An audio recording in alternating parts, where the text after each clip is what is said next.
Really under. All right. To call to order the committee of the whole meeting for June 9th, 2026. First item on our agenda this evening is roll call.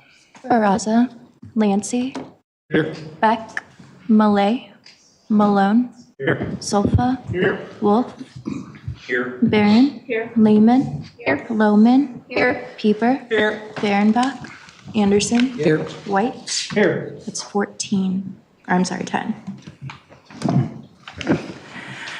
And then up next would be a reminder, if you come up to address us this evening, make sure the mic's on. You can see a little green light come on when you're talking and you can hear yourself in the background.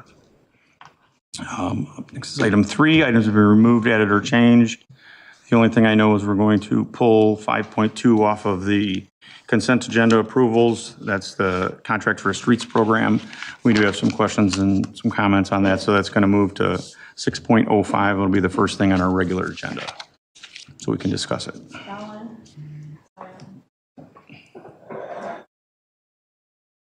Item underneath it goes with it. Yeah, 5.3. Okay, then we'll move that to the same place. No, those two will go together. I'll move that we amend the agenda by moving 5.2 and 5.3 to 6.05 and 6.06. All those in favor? Aye. Okay. Agenda is amended. Next, we have matters from the public for anything that's not on our agenda tonight. Do we have anybody here for anything not on the agenda? Okay. And we will move to the consent agenda. Barron. The consent agenda reads as follows. Resolution 2026-68-R, Firewall and Security Subscription Maintenance Renewal. Resolution 2026-71-R, authorizing task force with Baxter and Woodman, Inc. for the GIS, GPS, stormwater utility field data collection in the amount not to exceed $90,000. Ordinance 2026-27, decluttering certain property to be surplus and authorizing sale thereof. Resolution 2026-72-R, accepting grants of easement for Woodland Hills electric undergrounding. Ordinance 2026-26, amendment to the official zoning map for multiple properties: Carlisle Road, Hoover Road, Danforth Drive, Brown Court, and Garfield Avenue. I move we accept the consent agenda as read. Motion by Barron, second by Solfa. Any questions or comments on what's on there? All those in favor? Aye. Aye. Good job. Reflect that Alderman Fehrenbach has joined us online. All right, and we'll go to our regular agenda. First one is the streets program for 2026. It'll be resolution 2026-69-R, authorizing execution of contract for the 2026 street program. And what were the questions or comments? Yeah, so I think some questions were raised. I don't know if some other folks want to jump in on this. Just about that intersection of Water Street and First there. In the past, we've had bollards up on that as you're coming down from the library, kind of and you're turning right then, which I believe would be south. There's typically bollards there. They're not currently out there. I know that in this plan, there might be some changes happening to that intersection, and I just kind of wanted to get some more information on that. Yeah, so there was a little bit of conversation back and forth with a couple alder people, and I mentioned that we were working on improvements in that intersection and it was going to occur with the street program. It is not in the street program because we have to send the street program to IDOT for approval before we can put it out to bid. So it is going to be an added extra change order to the contract. But as you mentioned, the bollards are not there. I did a little bit of research and kind of talked with Dave Hartnett, our street superintendent, because I was not involved when this originally came forward. It was more of a Gary and Hot thing with Bill Kellum. The bollards were purchased. At the time when they were purchased, they were from what we can find in recollection, expensive. They were a 6-month lead time, and they were installed 2 years ago. About half of them are broken. So they come out right now. They're kind of like, I will use an analogy like a golf tee, and you're going to put your ball in the hole. We drill a hole, core a hole in the pavement, put the cup in there, and then they have the tread to screw in the bollard. With the years that they were out there, just any chemical or, just people hitting it, they kind of broke off some of them popped out of the hole, the epoxy, and some of them sheared off with the tread in there. So they have not been put out because, as I mentioned, about half of them are usable, and we don't want to put only half of the design out there. So engineering and streets looked at options, passed it along even internally for police and fire to look at it, as well as other staff, and came up with a curb radius that would allow fire trucks to be able to make that right-hand maneuver, and decided to add it as an add-on item to remove some pavement and extend the curb and make the radius a little bit tighter from where it currently lies. So that is currently the plan, to work with our street contractor, talk to them about that, and put it on the higher priority list. Obviously, it's on the agenda for approval. It would go to City Council next week, and then have a pre-con, get all the contract documents executed, which again also have to go through the state, so it doesn't get executed as quickly as our in-house with the mayor and the clerk signing them. And then we can get moving. So hopefully after the 4th of July, we'd be able to start looking at that. Since that was installed, we went from just 2 striped crosswalk lines to the high vis, which are those skip dashes going across in both directions, across Water Street and First Street. Electric also installed more lights in the intersection. We have flashers on the crosswalks. The list kind of seems to go on and on as to what we've done, but this is a long-term solution by putting in the concrete and guiding people down that hill. So I don't know if there's any other questions. I'd be happy to answer. Beck? Leah had her hand up first. I can go next. Okay, thank you. So this conversation kind of actually started with, I had a representative from BEI and a representative from Warehouse 55 reach out with just concerns about that intersection with the high pedestrian levels that are happening there, but also just my own observations. We just finished the bike path ramp that comes up and feeds right onto Water Street, and so we have a lot of bicyclists and stuff coming right through that intersection. And I mean, I think for all of us, we are all in downtown Batavia a lot. I think probably all of us have noticed increased traffic there. And then now with Q9 coming in very soon, they're bringing a lot of traffic to that intersection. So just trying to get ahead of this, so before we have an incident happen, to do our due diligence to make sure as a city we are paying attention to the needs of safety, and we're trying to build up that part of town. So we just need to make sure we're doing this correctly in the right timing instead of waiting for something tragic to happen. Also, there was one other thought I had about that. Oh, for those of us who are in town a lot, we know what to expect from that intersection. We know how to look for pedestrians, for bicyclists, for people who are bicycling. They know how to look.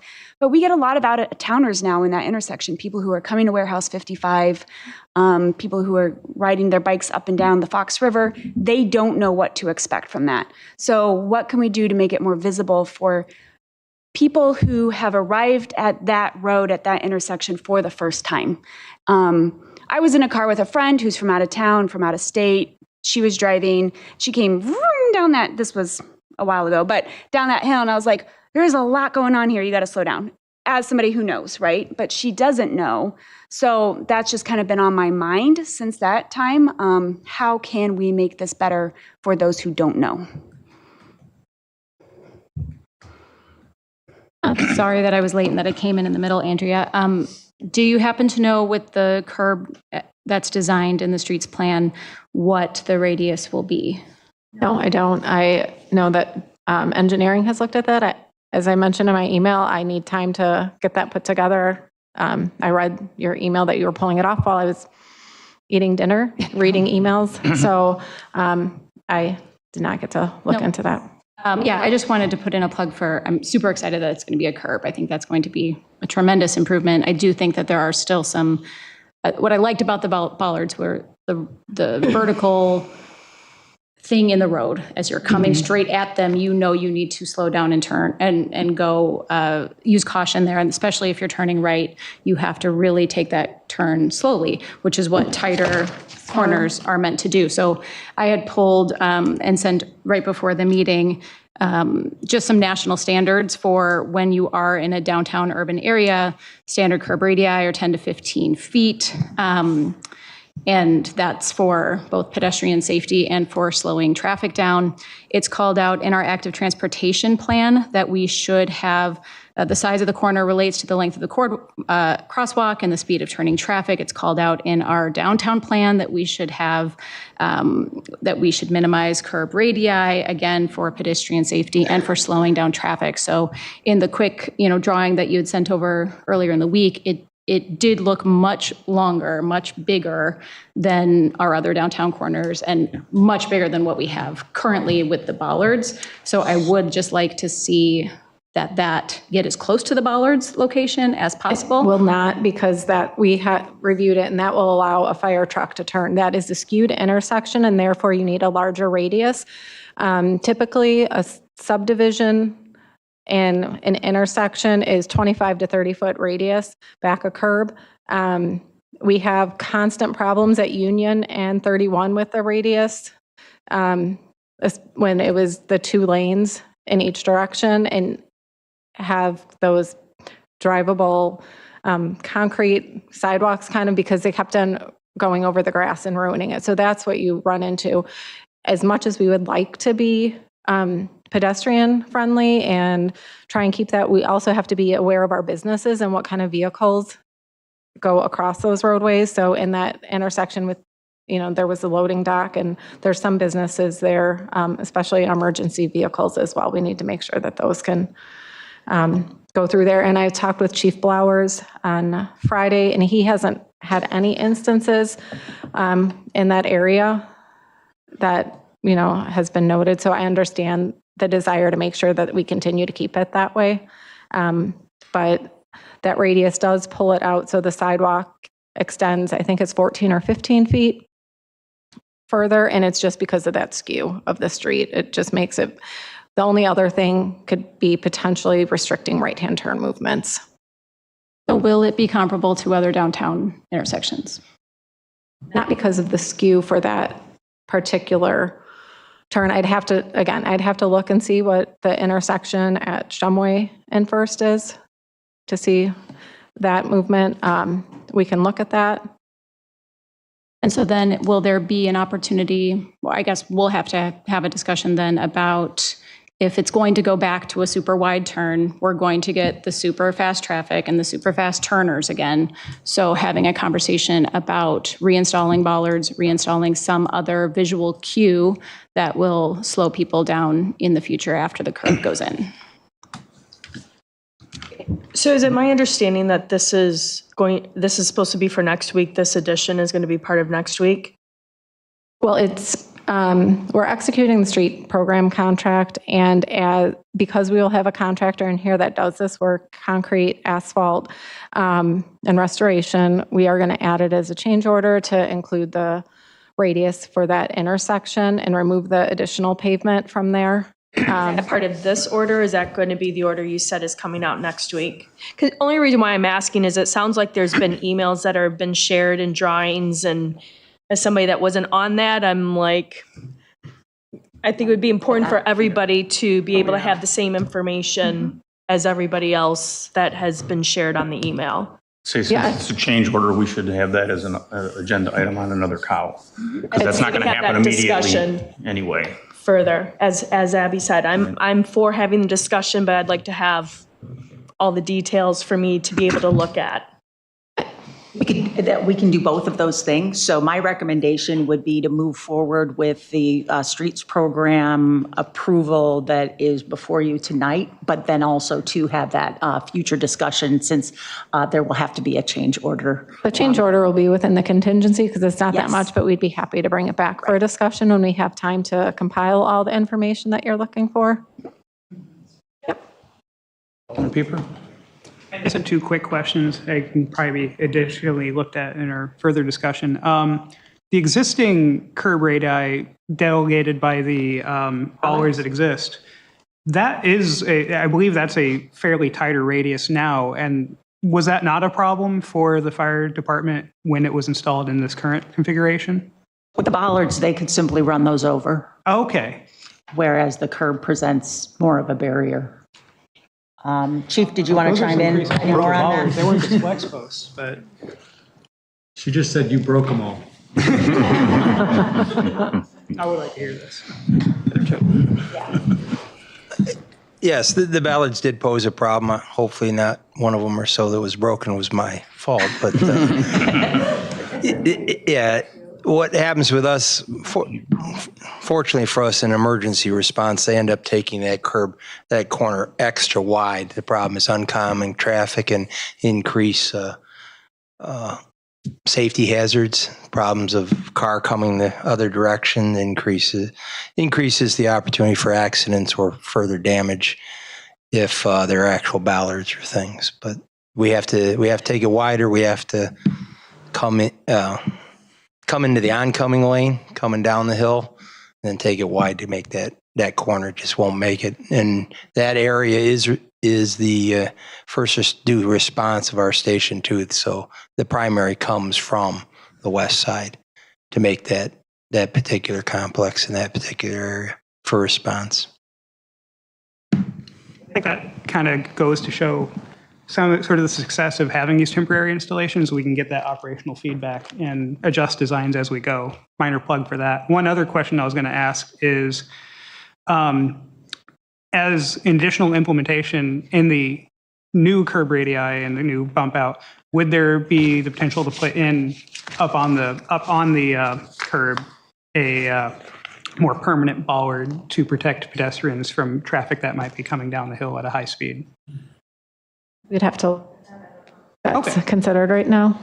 Oh, no, just, Yeah, we did run the fire truck, but I'd have to check and see if there's other large vehicles that might be restricted, okay. like the semi-tractor. Would we expect the semi-tractor would need to mount the curb, as it were? Potentially, and that's what I have to double check. I was unfortunately in meetings this afternoon, not able to run back to that. Okay, just putting it out there. Thank you. Curb out. Alderman Lehman, you're next. Thank you. I'm trying to now remember all my thoughts. I do actually think there was an incident there with a bicyclist who got pretty severely injured, and it may have been like 3 or 4 years ago. So there has been an incident at that intersection. And I mean, our discussion here is we're trying to balance daily pedestrian use and cyclist use with the hopefully rare need of fire truck coming from Station 2 that direction. I would assume they would just actually go right down Main Street, but I'm not in the fire department. But that's what we're trying to figure out here, though, is like the daily safety compared to balancing out what our fire department needs and other needs are. So and I agree that the whole council needs to see all of this data before we move forward with it. But one other question is, IDOT does not need to approve anything for this intersection, though, right? Like this is... No, this is separate. We're just doing this. Okay. They have a contract to do curb work. So with that, this is a perfect time to put that in there. Okay. So I understand we have the longer, like using what we're trying to approve tonight with the the streets plan, but then also if there's anything just that we can do on our own to improve the conversation about safety there. We do have in the strategic plan the downtown safety plan and improvements to the bike and ped plan. We applied for a CMAP grant. We have to wait and see what the result is of that. And if not, then it would be gone out to a consultant, and it's a comprehensive, holistic look at the city and the network that we have downtown and not just a particular intersection. So hopefully we'll have some information in the coming weeks that we can share. Woman. Yeah, I have two questions. Thank you for the explanation first. And then for the timeline, the anticipated timeline, if you could just give me a clearer idea for when, depending on once the discussion comes back for the change order, and then if that gets approved, when are we looking at potentially having these changes put in place? That's a great question. We've never worked with this contractor. We haven't even approved the contract. Therefore, we haven't set a pre-con date. I don't know what their workload is. They just have to guarantee that their work will be done by the date in the contract. So once we move forward, we can share that information with you. For me to guess is kind of premature at this time. Oh, ballpark, I mean, with our discussion dates, in 2 weeks, we have another discussion, right? Our cow. And if you have everything by then we've got our city council meeting the 30th.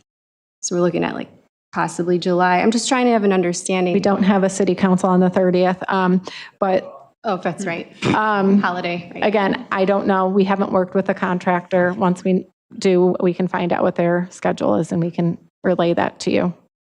But we're looking at July, probably post-July, right? Ideally. Yeah, it would not.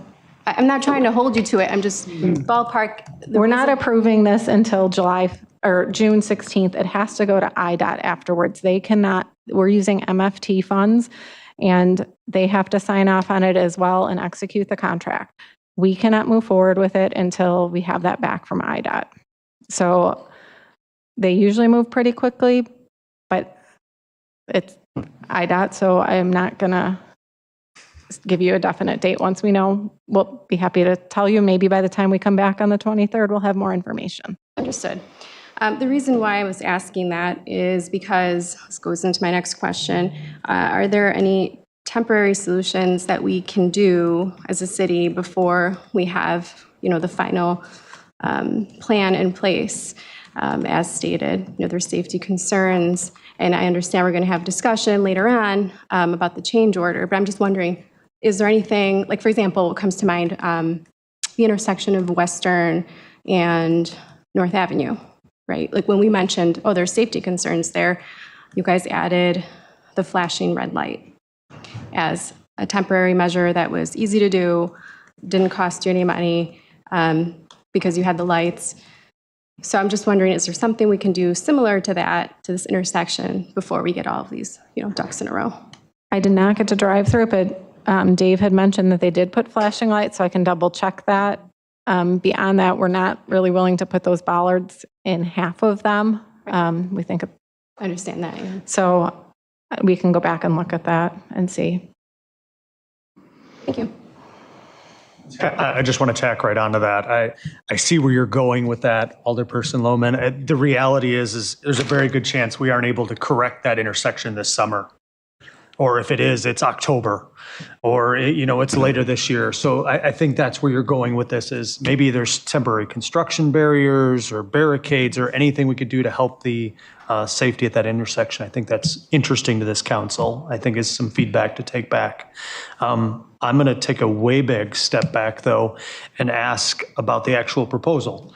Hopefully I didn't step too high there, but looking at this, I see one company is the low bidder, and that's the bidder we're going to go with, and we're going to put a 10% contingency in there. And maybe I'm a little naive, but with that 10% contingency, we could go with any single one of those companies on that list. So then I just heard you say that we've never worked with that company before. So that makes me a little nervous as well. There might be times where we don't use the lowest bidder if we have the comfort level. And we've talked about that on different other waterwork projects in the past and such. So I just didn't know if there was any other thought process or anything that was going on behind, hey, those guys were the lowest bidder. So Andrea can speak to this, but it's dictated by Illinois law that there's When a I show my specific bidding greenness. process, and we are obligated to accept the lowest qualified bid. So if in the process of vetting a particular contractor, there were, very bad things said about work that they did for other communities, that would be a reason why we could challenge whether they were a qualified bidder or not. But without any knowledge of that, merely having not had them as a contractor before would not allow us to reject them as a bidder. I saw such a narrow window of the quotes and was both impressed and concerned, right? Sure. For asphalt, the highest in a little bit. So when I heard how high that number was, they're like, oh, well, they cut it somewhere else. So, it's a game of numbers. Okay. And I think other people have used them. They do have to provide some past work experience. Yeah. Thank you for clarifying. So I'll be really quick here. First off, thank you. I know that we kind of sprung this on you last minute, so I really do appreciate you stepping up and kind of answering these questions for us. I just want to make sure I'm fully understanding. As far as temporary solutions, I think I'm hearing I'd really like to see some temporary solutions, kind of see what, although it sounds like the bollards are they're kind of flat, they're toast. Yeah, we'd have to look and see. Yeah, they're kind of done. Maybe. Okay. So yeah, I think I'm hearing that temporary solutions would be something we're interested in. Again, because this was brought to us by businesses and community members who are seeing their livelihoods and their day-to-day lives impacted. I think in the email sent to us, it was that people aren't coming and that they're having trouble with kind of the flow of traffic there. So I think there's an interest in finding some solution because, and this is where I'm going to test for my understanding, it certainly won't be done by July, but will be done by, say, December-ish, very likely barring like everything I falling did not apart. get to look at the completion date, but typically it's usually like end of September, beginning or middle of October for that. So The by asphalt 2020, plants yeah. close Yeah. before And so this, Thanksgiving. just for this summer period, we're probably not done for this summer season of people walking around downtown, probably, right? Of We course. may, we can put it on a high priority and see. Cool. All right. And once again, thank you again for kind of suffering through our questions. One question, one comment. One, to add on to Alderperson Barron's comment about getting emails that were sent around, I also think it'd be beneficial that these emails of concerns of people were sent around as well, so all council can see these, because I haven't gotten any of those. That's a request I would make. And number two, as for this particular proposal that we're talking about, I think we got to make sure that we don't miss the forest for the trees. We need to get this thing approved because we're talking about one intersection and a giant project that we're talking about here. So if nobody else has any comments, I'd make One more thing. Okay. I just want to throw this out there. Why don't we put another stop sign there on the east-west? Make people stop. Because of the grade there, in the wintertime, you would likely have people who would slide into that intersection. And that's why we've always come to the conclusion that it's not appropriate to put a stop sign there. We have a crosswalk a block away from it at the bottom of a hill that we force people to stop at when there is a pedestrian going through it. I know it's not the exact same incline as that, but if we really want to try to make this safe temporary, we'd go out and put 2 stop signs. If we don't have to ask IDOT to do it, we can put them up there and force people to stop there, and then they have to give the pedestrians the right of way to get across that street. It could be a good test for the summer. I've been through that intersection for the last 50 years, and I've seen more than enough close calls, accidents. I clipped somebody's door coming down Wilson Street on a bike one time because not paying attention to what's going on. The reality is if we try to force people to stop, they're going to learn to stop there, and they're going to learn to give pedestrians the right of way. We did it in the middle of the bridge approach on the east side by putting a crosswalk in the middle of the block. We can do this. We can change that. And we can make people stop in their cars so somebody isn't going 30 miles an hour down the hill and blowing through that intersection where there's pedestrians trying to cross the street. They probably can do that when it's dry pavement, but in the event that there's snow and ice, somebody who is a pedestrian crossing will expect the car to stop, but the question is, will they be able to? Or will they slide through the intersection? Being too fast for You're conditions. still responsible for your car regardless Yeah. of. It's not the car. I'm worried about the pedestrian. No, I thinking know, that but car it is could gonna be a stop and stop getting sign on hit. flat ground and they could go too fast through that too in the winter. I mean, And I see people blow through stop signs every morning on my test drives on the west side of town. You know, And then I it's know constant. that we always, for stop signs, the police always run a report and they do an analysis on it if it warrants a stop sign there too. So we'll consult with them as well. And I know I have that. I'd like that to be part of the discussion. Yeah. Because I think it's something that we can do, and we don't have to wait for IDOT to approve money to do that. We can take that action and get that done. And you know what? If the car's stopped in the middle of the street to let somebody walk across the street, you're going to have to stop anyway. So then that's on the driver of the car to do that. Alderman Salfa? I think, are you referring to an actual stop sign? Yes. As opposed to what you were talking about, like in the middle of the intersection on the bridge? Right, but same thing. We're going to force somebody to stop at that intersection. Because from my understanding, and from Chief Blowers and the former chief and everybody else who's talked about those things, they hate those things in the middle of the intersections. They think they're the worst. I understand that. They give the pedestrians the false sense of security that everybody's going to stop when you have this thing in the middle of the intersection that says stop for pedestrians, but it's not really a stop sign. So I mean, those. I'm talking about a regular red stop sign Okay. on the east-west on First Street to force people to stop. I would just, that's the question on that, but I'd be opposed to putting one of those things in the middle of the No, I'm just talking intersection. about That the would just reality be- is that would just be we force people to walk stop in across other the road, ways. Get hit. Right, I understand. Alderman Malone? Yeah, two quick things. First off, it just sounds like we need to have a longer discussion. So I think kind of setting up some time and coming with ideas and solutions and different ideas from staff, I think would be very helpful on that. Just in general, both with this new construction and elsewise. Just because we have a lot of folks in the audience and just to kind of clear the thing, we're not allowed to respond to emails with the whole council. That's against the law, so that's why other folks weren't included in that email, just so the air is clear. But folks, there was email sent, and so back and forth as our role as alder people, we responded to that. So, but I do think it'd be worthwhile to hear from those business owners and from staff on kind of what that intersection means to that neighborhood, because it means a little more than I thought at least until I got the emails. So I think a further discussion is warranted with multiple options and different ideas, and we can talk about this at a later time, I think.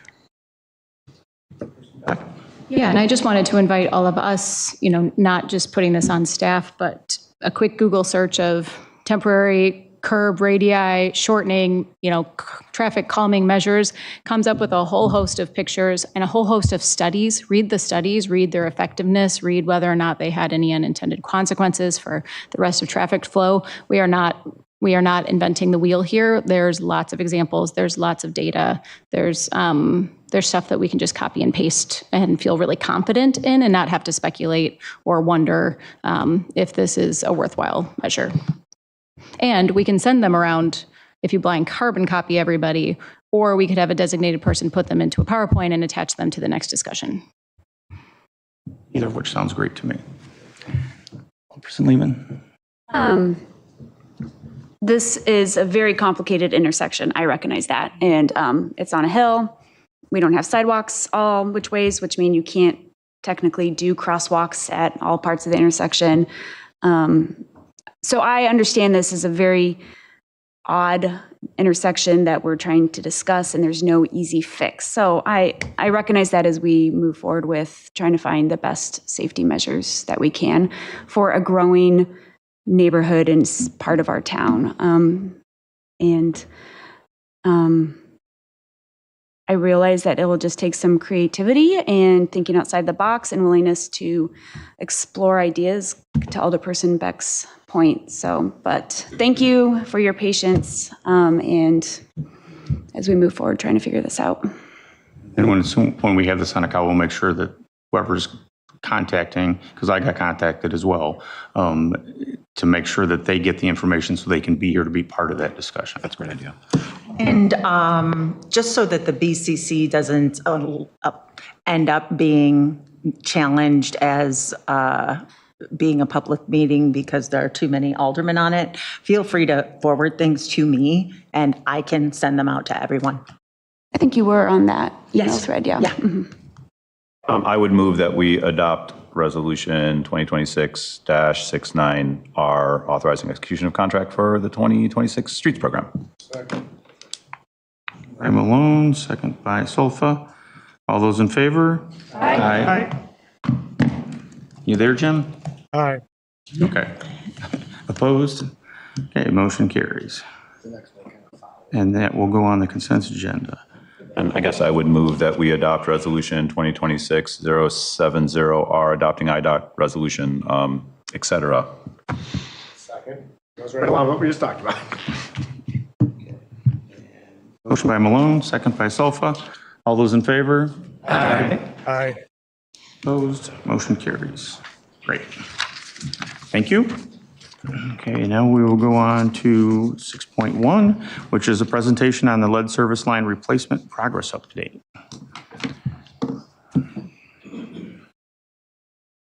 Great program. Right.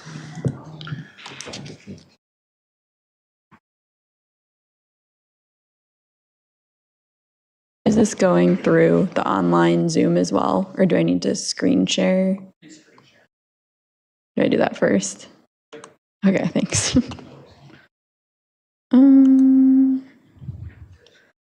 Entire screen, right? Click on the PowerPoint window. Sure. This guy down here? Okay, thank you. Okay. Thank you. So my name is Emily Conti. I'm a project engineer with Engineering Enterprises, and I'm here with Steve Dennison, who's a vice president with EEI, and we're here to talk about an update on the lead and galvanized water service line replacement program. So just a little bit of an overview, what is a lead and galvanized steel service line replacement for those of you who are less familiar? There's 3 different types of these. So there's partial that goes from the water main to the curb box. Thank you. Perfect. It goes to the curb box or the shutoff valve. This is typically located near the property line. And then you can do a partial replacement. So from the shutoff box or B box inside the home to the water meter, or you could do a full replacement all the way from the water main inside the home to the meter. And then just to note, this project is only replacing portions of services that were lead or galvanized downstream of lead. We're not replacing anything that was previously copper. So a little bit of history on lead and water services, kind of giving you the background on why we're doing these projects. So lead exposure is known to harm children's brain development, contributing to lower IQs as well as learning and behavioral problems. And lead was widely used as water service line material up to the late 1980s throughout the entire country. Around 1955, lead services were no longer allowed to be put in Batavia. So up to that date, they were still installed, and up to today, there still are some remaining, but the focus of these programs is to get rid of all that lead. In 1986, the Safe Drinking Water Act banned the use of lead pipes. This was nationwide. Again, Batavia had already done that in 1955, but as of 1986, it was nationally banned. And then 1991, the EPA published the lead and copper rule. So this is still in place today. There's been some changes to it, which we'll talk a little bit about. But that set things like your MCL level, so the maximum amount that can be in water, as well as some other regulations. Around 2014, we're all familiar with this, was the Flint, Michigan crisis, where there was lead found in drinking water, and their public water supply basically was put on hold, and everyone was drinking bottled water because of the widespread lead crisis. In 2025, the EPA began their requirement that all lead services need to be replaced by 2037. So a little overview of the roadmap to compliance. This is basically giving you a snapshot of all the planning that's required as part of this new regulation. So if you see my mouse here, where are we right now? So April 15th, 2024, this is when your initial lead service line replacement plan was due. And then each year after, the city has been submitting updates. This basically identifies the total number of services remaining in the city and your plan to get rid of them. April 15th, 2027 here is when the final lead service line replacement plan is going to be due. And then starting at that point, you have 10 years to complete all replacements. And this is for everyone in the state of Illinois. Little history on Batavia's lead program, since things have been moving pretty quickly and proactively over here. So inventorying, planning, and design began in 2020 with an IEPA project plan. This was to position the city to receive loan funding to begin all the lead service line replacements. Within this planning period, over 1,200 lead service lines or galvanized lines requiring replacement were identified by the city. And then the city was able to secure the first round of IEPA funding in 2022, which we will get a little bit more into the funding here, but well ahead of a lot of other communities in going after that funding early, which really puts you guys in a good position here. Year one design was complete, and that project was bid in 2022. So this was the start of your large-scale lead service line replacement programs. And as you can see below, there have been 3 years since, or I guess including the first year. Year 1 and 2 are both complete. Those were completed in 2023 and 2025. And then year 3 began in 2025, and we're anticipating completion by end of 2026. Little overview on what this construction looks like. So each individual lead service line replacement is essentially its own mini construction project. You've got one contractor, but there's so much coordination that goes into this, including a resident meeting. So 3 to 7 days before the replacement, that contractor will individually meet with the homeowner, kind of go over the sequence of what's going to happen and make sure they've got a good idea of what needs to be done. And then they'll put in any traffic control, erosion control devices in place. Again, these service lines are scattered throughout the city, so this is a very mobile operation. They have to move all this traffic control and make sure they're coordinating with city and making sure that they're keeping roads open to traffic. So a lot going on at once. And then they'll do the actual installation of the new lead service line, including flushing it per the standards. And they'll follow up with any restoration, including concrete, asphalt, curb, stuff like that. And then they'll make sure to complete the remaining exterior and interior restorations. On the day of the replacement, they'll return the inside to, they'll patch the concrete, waterproof it. But if they need to follow up with any interior restoration beyond that, if it was in a finished area of the basement, they'll come back and take care of that, as well as any exterior sodding following the temporary seeding. So the city has created this live construction data collection dashboard. So that's kind of a little snapshot of it. This allows the staff to track the service line replacement status in live time. So you see all the colors over there. Green are completed replacements, red are identified for replacement. It's a really great way for all the different people involved to be able to see in one place kind of how the progress is moving along. In addition to just the status, it also collects the location of the new services. So that's those little dots you're seeing. Those are actual GPS points taken by the field engineer while those services, the new services, are uncovered, so that you have exact points of where those are located, which helps staff in future years. If they need to do any repairs, they know exactly where they're going. This would be like your connections at main, your new B boxes, any abandoned services on the main, sanitary taps and laterals. So any of your underground, they're able to collect in this. And then on this dashboard, it also stores some additional data related to the service replacement, and then the photos that were taken are all tied into each of these little address points. And this is available to all the project stakeholders. So tied into this is a public-facing web page that the city developed. So this is actually on your website. If you type in lead service lines, takes you to the main page. You can click on this interactive map, basically, which takes all that data that city's tracking behind the scenes and puts it into a viewable form for the public so that they can keep up with the progress as well. So what you're seeing right here are all completed replacements. If you click on one of these actual points, it pops up with more information, including the material, the size of the service, and then if you scroll down, it's actually got those replacement photos as well. So again, a lot of data in one place, super easy for public to access, keep track of everything. It's a really great resource. Getting into the individual lead service line programs. So year one, I mentioned, was your first large-scale planned lead service line replacement project. You were able to secure funding from the IEPA with 100% principal forgiveness up to $4,000. Again, really proactive in getting that, which is great for you.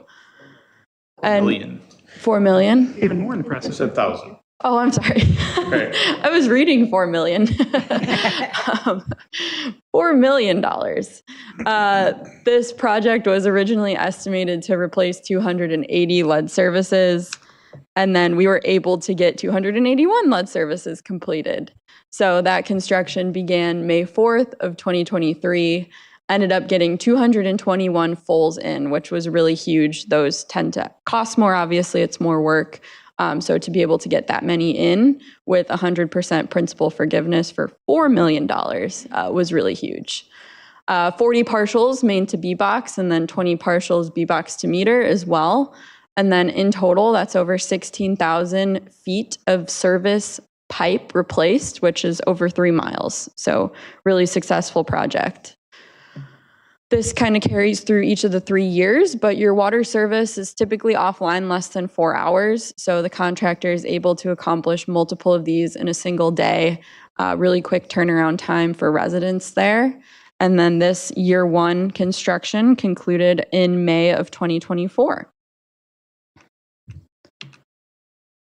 Lead service line year two. This was the second large-scale lead service line replacement program. So you were able to secure a loan for up to $4.5 million. This is a 0% interest loan for 30 years. And you were, through very proactive efforts by the city, you were able to get an additional $2.025 million from the, I'm sorry, your original allocation was a little over $2 million. The city was able to secure up to $4.5 million through bypass funding. So again, great job being proactive. You know, so much of that loan as you're able to get these out is really huge. And this project originally anticipated the replacement of 350 to 400 lead service lines. We were able to get 394 replacements completed. And this construction began in August of 2024. We ended up with 74 full replacements, 284 partial main to B boxes, and then 36 partial B box to meter. Again, that year one was really focusing on getting as many of those fulls as possible with that principal forgiveness money. So years 2 and 3 are able to tackle, you know, basically everything else. And then in total, over 14,000 feet of services replaced, which is over 2.6 miles. So another very successful year. Service lines offline less than 4 hours. And then that construction wrapped up in August of 2025. An update on year 3, which is ongoing. So this is your third and final large-scale lead service line replacement program. Able to secure loan funding, again, the 0% interest over 30 years for up to $5.4 $4 million. Anticipated replacement of all remaining lead and galvanized steel service lines. So that's approximately 500 to 550 lines remaining after years 1 and 2 that will be completed in year 3.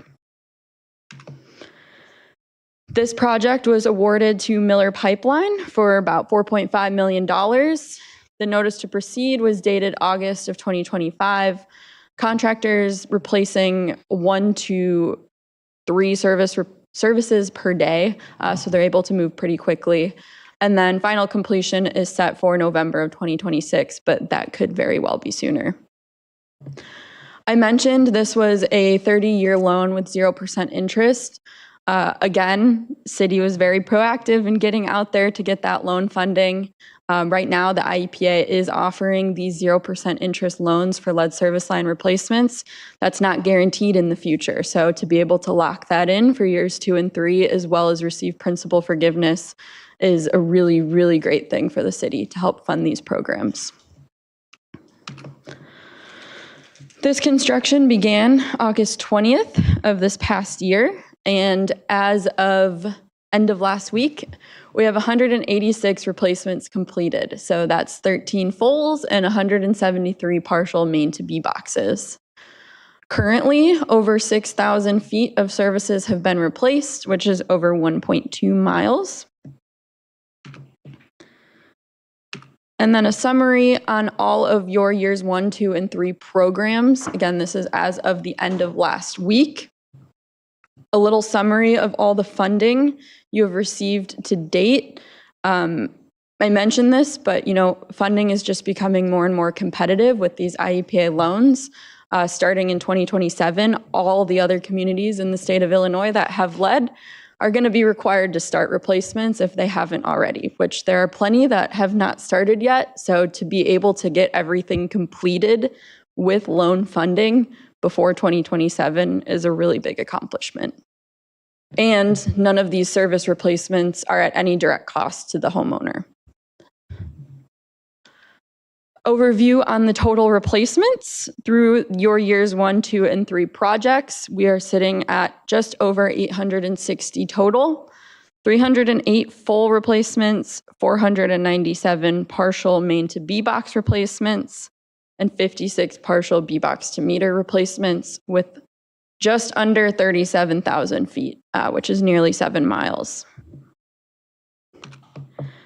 So to kind of give you an overview of what this visually looks like, when we started the planning process in 2020, this is kind of what you were looking at. You saw all these red dots, which were your confirmed lead, and then all those gray dots were either unknown or potential lead.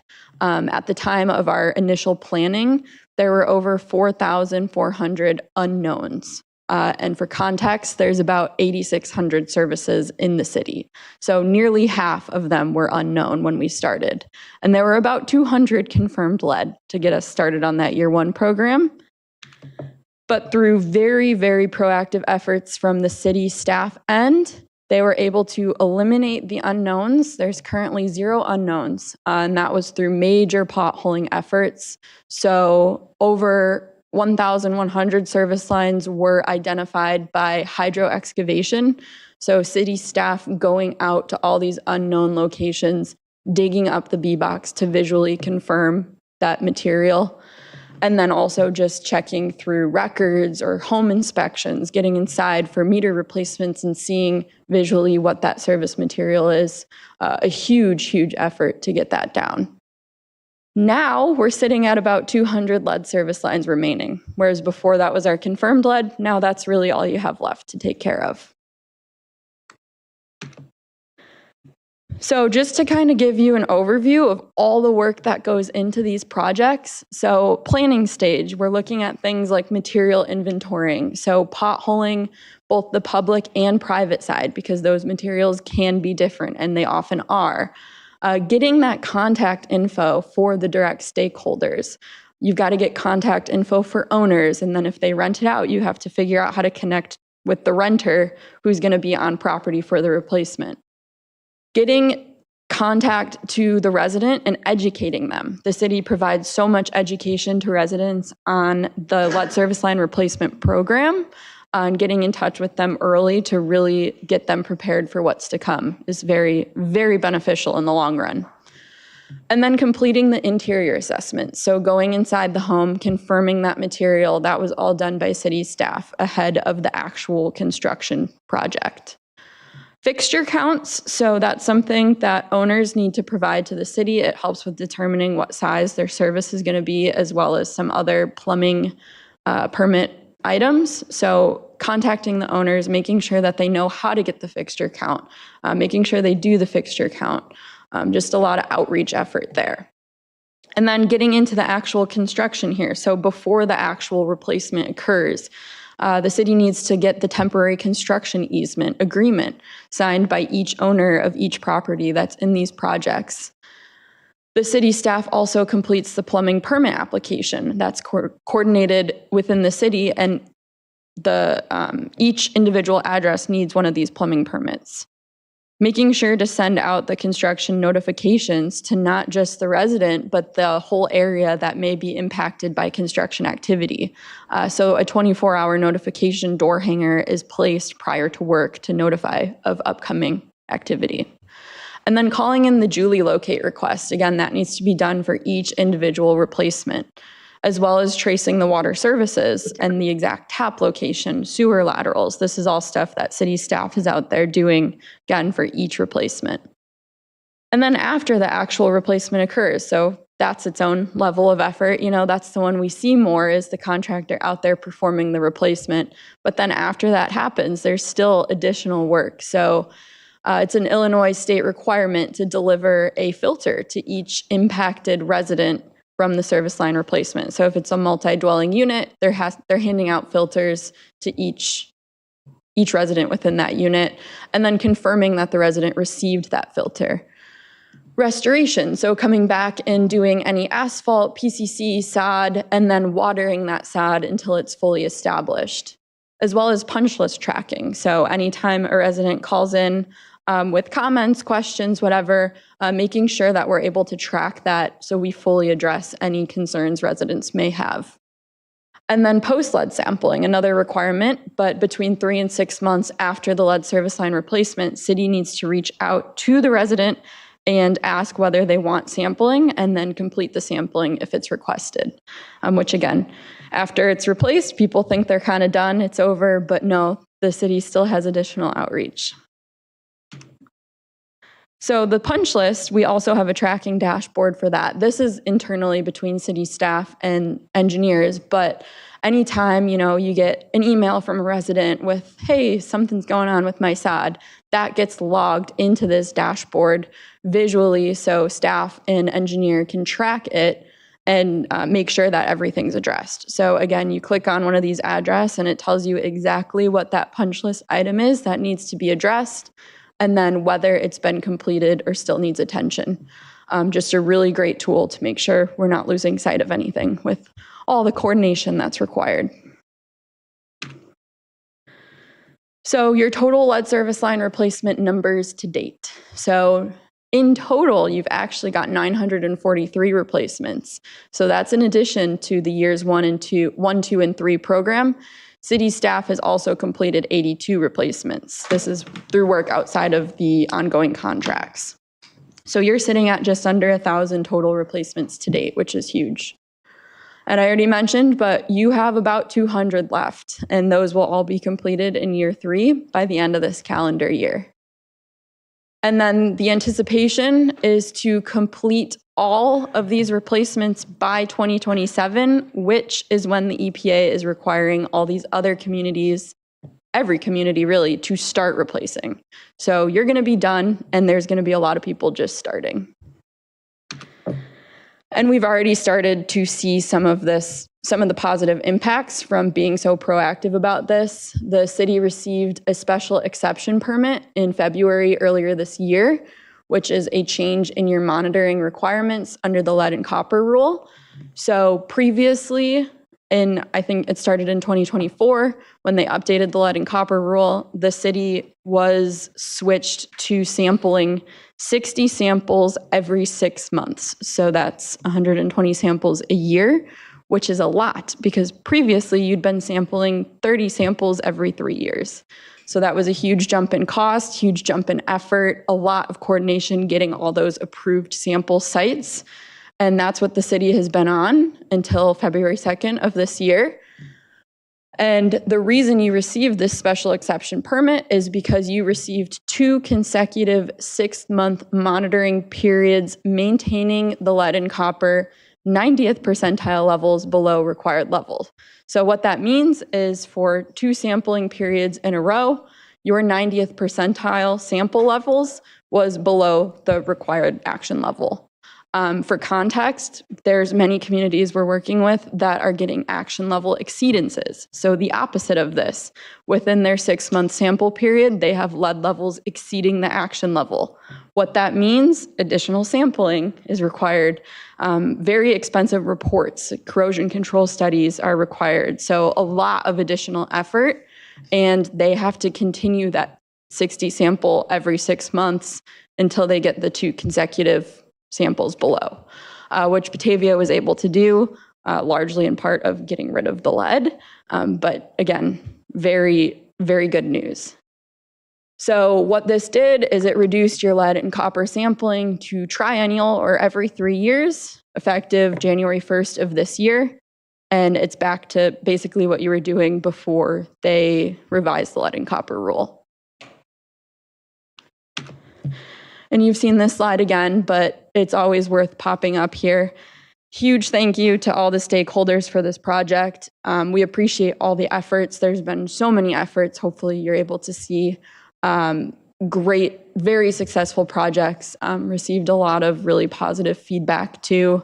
And you know, it's an easy project to be able to see progress with, and hopefully stakeholders are able to appreciate their new copper services. With that, we'll take any questions. Do you have any questions? Your Honor? I got just a brief story I'd like to tell. Number one, I want to commend our presentation that you just gave here. The folks we have upgrading our water system have done a phenomenally great job. And our new Public Works Director and Mr. Barkey from the Water Department have been right there to make sure it's all done right. So we've got a crew that's really working to bring this to fruition. What I wanted to share was during the first 60 years of Batavia's history, from 1833 to 1893, we had no water department. And if you wanted water, you dug your own well and hooked it on. And on January 10th, 1893, we had 2 schools in town, one over at Washington State where the old Louise White School now stands, and the other one was over on the west side where the now empty or now no longer a school, McQueen School sat. One was on each side of town. And on January 10th of 1893, it was a cold day and they started burning a lot of logs in the furnace, and some of the sparks went up on the roof and set the roof on fire. Well, we had no water system in town to put the fire out, nor did we had a fire department, but they didn't have any equipment. And so they basically stood there and watched the building, 3-story building, burn to the ground. And the Historical Society has some pictures of this. The great news about it was every kid got out of the building safe and sound. Nobody was injured or hurt or killed or whatever. But that was then the catalyst that kicked in the idea that, hey, Batavia probably should have a vote and create themselves a water system. And so the water system got put in. But during my many years as mayor of this town, I can remember the early days when the guys that were, most of them are passed away now, were at the water department, and they'd come in and tell me, well, Jeff, we're still living with history because when we put all this pipe in the ground, nobody had any ability to tell us where it is. So they just dug a hole and put it down in the ground, and there it sat, and it worked, but we didn't know where that pipe was. So one of the things we've got to do is bring some engineering in here and get some maps made, and it's all been done, and you've been able to take care of it. Now you've really put it into great shape, and so I just wanted to express our pride as to what you were able to create from a kind of a dark story of Batavia's history to what has now become one of the pride and joys of Batavia, that we have this great water system that we continue to fine tune and get rid of anything that wasn't done totally right to be, second time around to begin with. So this is just one of those moments, I think, that illustrates the services that the city government can do. The other thing is the lesson that burning the school down taught everybody, gee, maybe we should get some water system in this town so we don't have this continued to happen and we burn other buildings and stuff down. So this was the kind of the bright spot that really made Batavia have a water system, was burning the school down in 1893. Well, thank you. And you mentioned Jeremy. I would like to say he's been hugely, hugely involved in all the map development and maintaining those and getting that to be public facing as well. So big thanks to him. We've left future generations with all the information that they need to find the pipes and know where they're at. And yes, it's there. The quality of the water, the whole show. Anybody else have any questions or comments? I'd like to add something. You did a great presentation. Thank you to Emily, Steve, Tom, our RE that's been out there. Emily mentioned lots of different departments within the city, not only Public Works, with the maps, working heavily with GIS, IT, to get out there. Within our own Public Works, all the hydro excavating, sharing resources that we have with our teams. And I know there's different conflicts that they've run across and had to work together. All the permits that had to be processed individually with help of community development. Jeremy is phenomenal and he's doing a great job. This is his vision, and he does not like public speaking. We're going to work on that. But, you know, he is, I think, the brain power behind this with Steve. I know they've been working on this since the get-go. And everybody that goes around hears about how great and how lucky we are to have gotten so far, especially with, and finance. How can I forget finance? We don't get loans without working with Peggy and the whole finance team and processing all these invoices, and it's a huge chunk. So just wanted a shout out to everybody that's been involved. It started with one person, and those maps are phenomenal. I was kind of joking with Steve when we got that letter that was at the end about reducing the amount of visits. Jeremy had to question it. He was like, is this for real? You know how much work that cuts out? Because our administrative staff, Tracy and Lisa, have been phenomenal coordinating that.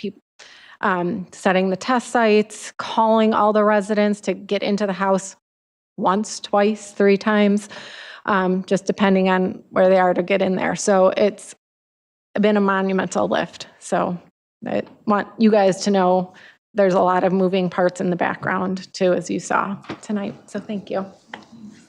Yeah, I'd just like to say, I think with everything, everybody that was involved with it, you have to remember that we need to reinforce with our constituents that the millions of dollars that got saved by doing this up front. There are cities very close to us that are already petitioning to have those dates pushed back because they're not even ready to put their plan out there in 27 to do some of this. So we are so far ahead of that. And as we know with everything else we talk about, the costs just keep going up.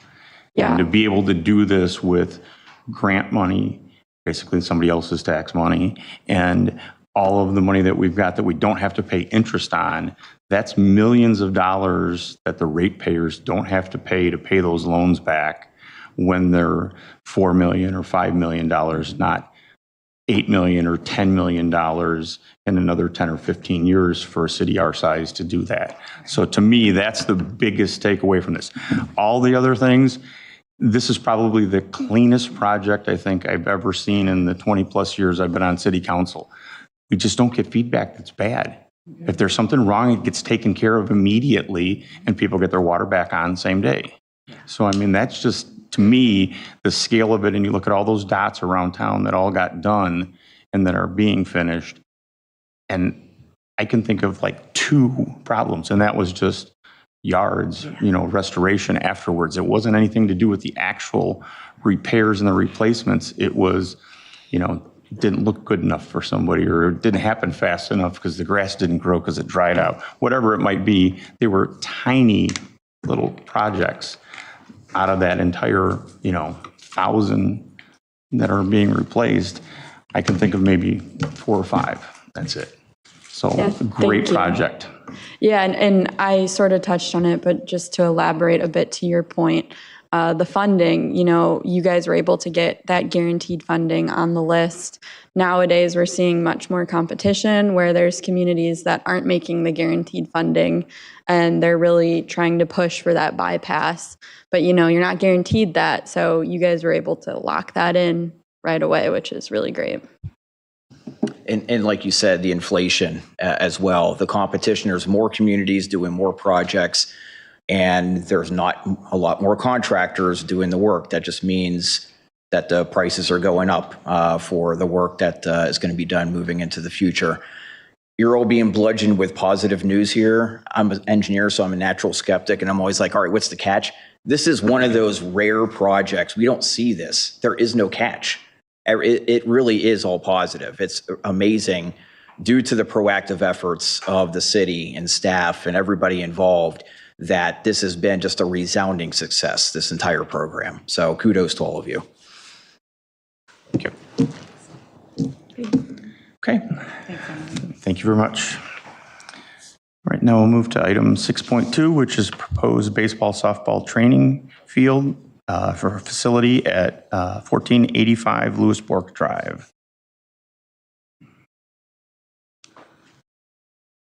Good evening. Good evening. Yes, we have 2 ordinances before you this evening. Eric Breesacker is looking to put a baseball and softball training facility at 1485 Lewisburg Drive in a space that was previously occupied by Grass Tree Service. Eric is in part needs to, or is requesting, and was before you, is to amend the zoning code to allow the use as a indoor entertainment recreation indoor in the general industrial district. We currently don't have that use category in this zoning district. What was proposed before the Plan Commission would be to make that a conditional use in the GI district, as well as establish some criteria for the use generally in the LI and GI district to better regulate that. And some of those regulations would be that basically one of this type of use would be allowed in a multi-tenant building or no more than 30% in a building.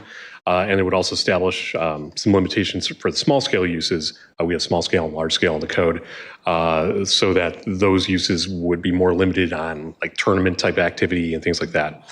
What's being proposed by the applicant here would be more direct training with individuals, basically student aged athletes, usually either kind of small groups or one-on-one with those students, with the applicant indicating about up to 12 or 13 students in the largest groups.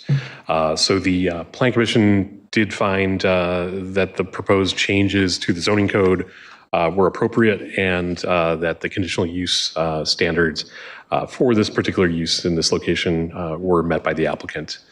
So they did recommend approval for the items that are in the ordinance packages before you this evening. And the applicant, I should say, is the applicant is here present in case you have any questions for him about the business. Any questions? Beck, did you have anything on this? Okay. It's a nice looking layout on the diagram. I'd say my only note is that I think it's a shame the location is a bit far away from folks who might use it, but I'm more than happy to allow this because I think it would be a nice amenity in the area. It's a comment based on Dustin's comment. As a baseball, softball family, so excited because I travel to St. Charles and it's not far, but it is farther. So I'm very excited that we're going to have something here. I know a lot of families are excited about it. So thank you. Don't have. Okay, I guess I will make a motion that we, we'll do the Ordinance 2026-24, amending the zoning code for the city code. Second. Motion by Wolf, second by Solfa. All those in favor? Aye. Question? I was just curious if the applicant wanted to speak since they were here. Give me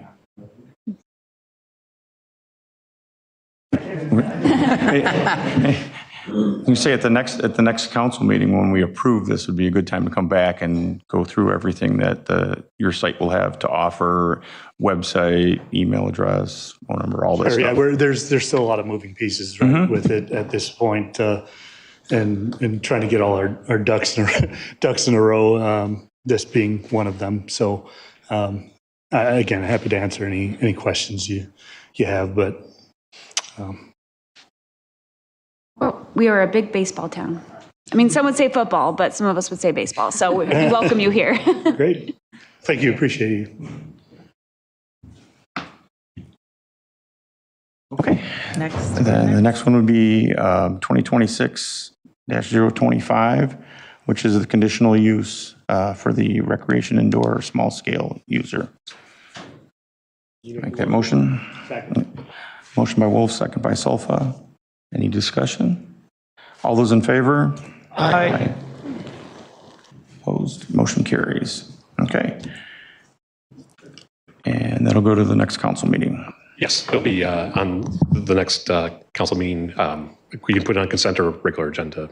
So, Want to talk about it? I think we should. I think it's something we can talk about. Okay. Talk about it. Yep. Yeah, you can promote. Okay. All right, then we move on to 6.3, which is approval of America 250 mural project, the public art initiative. So we have representatives coming up. Good evening, Bonnie. Oh, okay. I'm not well versed in this. How do I plug in a USB? Tech support's Max is coming to the rescue. Thank you, Max. Go gadget. Sorry, it was hot off the press. Yes. Hot off the press, straight from our artist.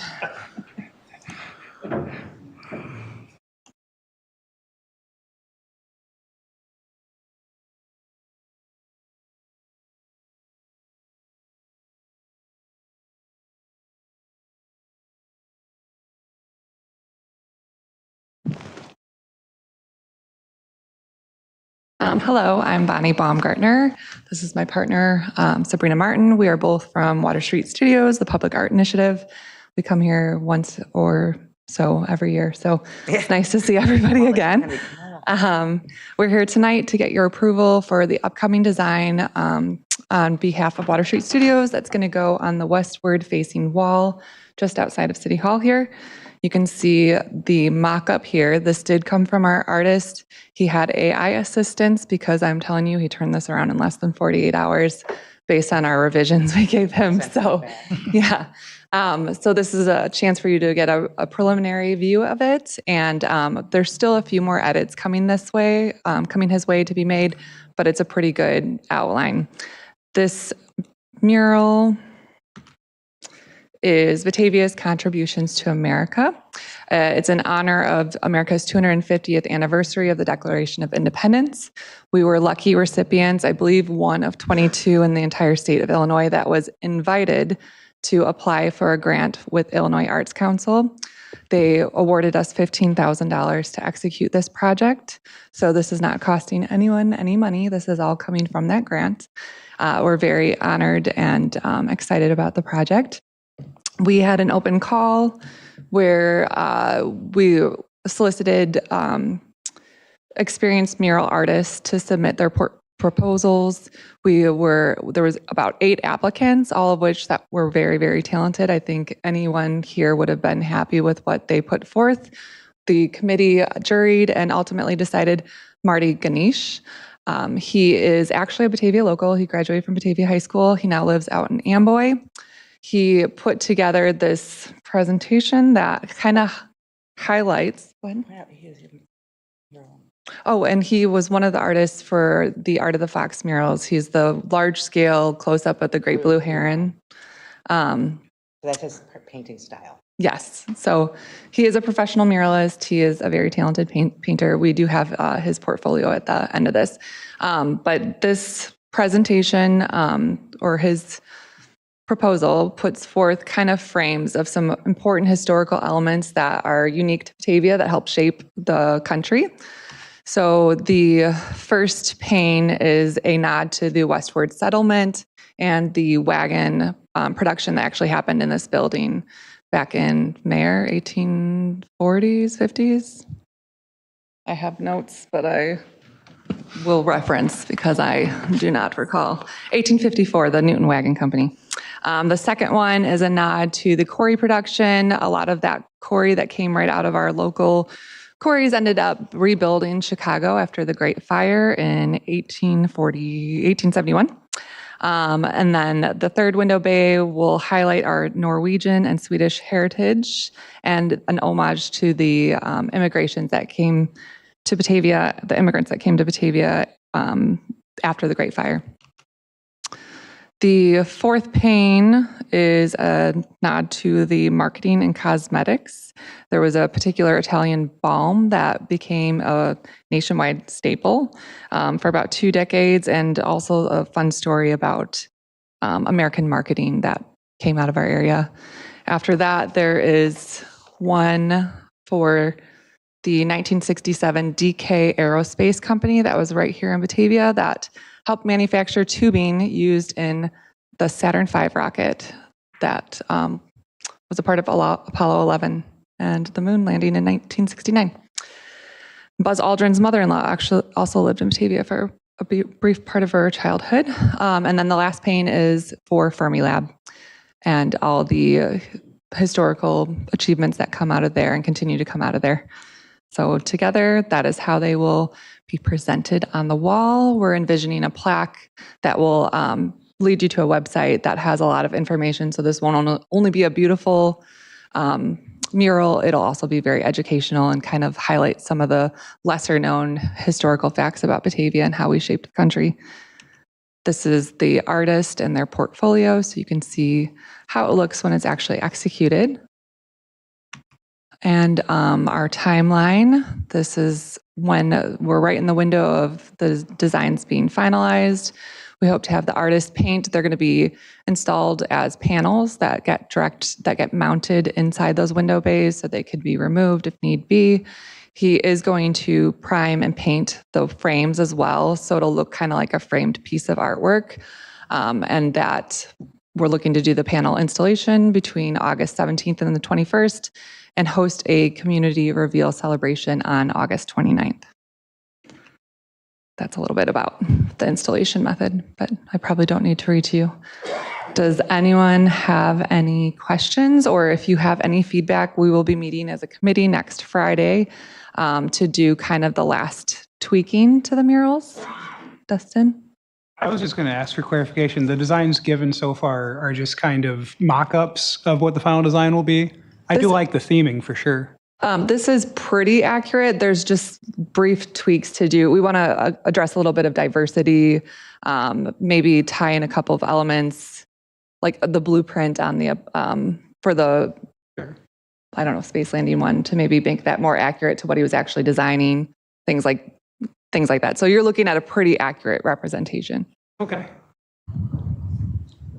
Yeah, I'm all for this. This is a great idea. I've been telling the council the last couple of months here, I've gotten several requests from other cities wanting to bring the mayor and people from their town. The latest standing in line are LaGrange and Western Springs are wanting to come. I've already had Highland Park in here, and they want to come back with another group of people. And they're all very interested in what we are doing with downtown Batavia, and specifically old buildings in downtown Batavia.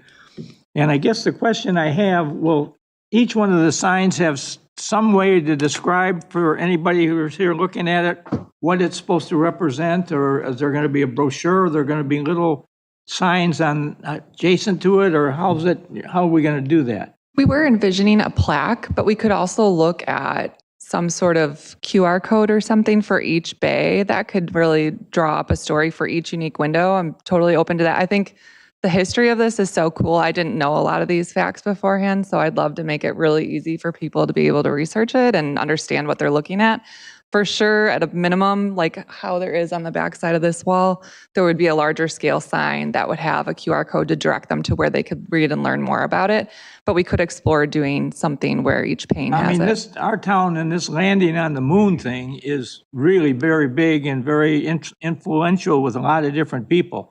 And as you see, we've started putting some stuff in that back closet or room or showcase back there. And, that Buzz Aldrin's mother was the daughter of the Methodist minister in Batavia from 1916 to 1920. And then we also had the fuel line that was used in the rocket that landed on the moon for the first time was made by Dunbar Capital Aerospace in this room. This was their laboratory. And the big door there was the overhead door that they used to be able to drive trucks in and get stuff in here. And when the astronauts came back from that experience, they wrote a book called First on the Moon. And in that book, they openly say that flexible fuel lines that were in the rocket were made in Batavia, Illinois. They don't say in this room, but this is where they were made. So we have the ability to probably do some more beyond the murals to kind of let people come in and see the room we're in and the stuff that's happened here, because we really have some history that everybody wishes they had, and the whole windmill story was something that really kind of settled the West, and we were right at, 1830s, 40s, we were right on the edge of the American frontier.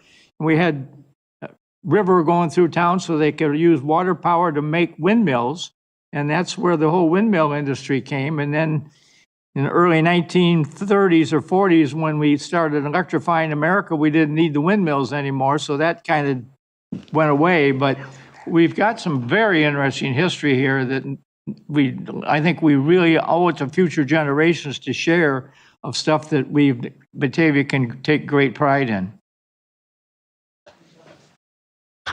With regard to the plaque, I don't know if you were aware, but the city partnered with the library and the park district to create Discover Historic Batavia plaques around town. And there are 20 of them.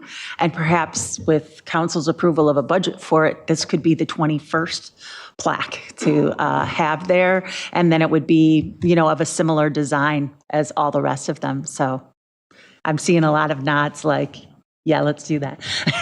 It makes sense, and then to have the QR code so that, Right. When you're standing there and looking at it, you can click on that and then read all the information. Yes, there's a website that goes along with Discover Historic Batavia where we could include all of that information.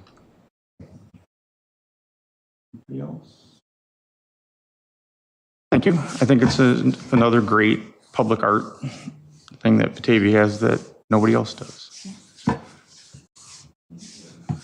Appreciate your support, and we'll be back at council next week. All right. So will we. Yeah. Thank you for all you do. I'll make a motion that we approve the America 250 mural project, part of the public art initiative. Second. Motion by Wolf, second by Lancy. All those in favor? Aye. Aye. Got anything to say about it, Jim? No, looks fantastic. Okay, thank you, Jim. All right, now we'll move on to 6.4, which is discussion on the Memorial Street sign policy. Who's got this? I can just kind of set the table. I received an email requesting that we post memorial signs similar to what are done for downtown streets in downtown Chicago, the brown signs. This is memorial, name, way, whatever, to honor an individual who was a beloved teacher in our community who unfortunately was involved in a tragic and fatal car accident earlier this year. And so I wanted to bring the discussion to all of you. Certainly, these things we have had some tragic losses to our community in the near past, and probably won't be the last time. But it's not something that we have done in the past, so I just wanted to bring the discussion to you. Well, we have kind of done it already out on Redant Road with the John Kennedy, who was an employee. And the person we're talking about honoring is truly beloved in this town. I've had probably 9 or 10 people suggest this same idea to me, so there's kind of a movement out there.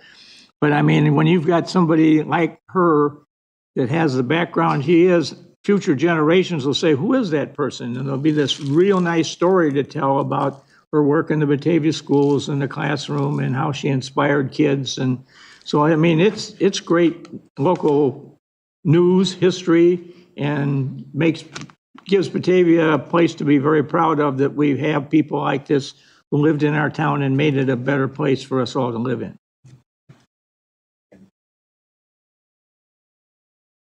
Did you get a new request or an additional? We talked about this maybe 2 months ago. Okay, just making sure I'm not losing it. No, I brought it up under project status, I believe, and then there was a direction from council to have it put onto an agenda for discussion, so that if there were members of the community that wanted to participate, they could. Yeah, I think for me, it's fairly straightforward. I think Laura, you brought up some valuable caution in that fact that, unfortunately, we have numerous tragedies that have popped up, and God forbid one happens in the same location or something, and who do you pick, and all this. And I understand that. That's why I think for me, it's simply we bring it to council.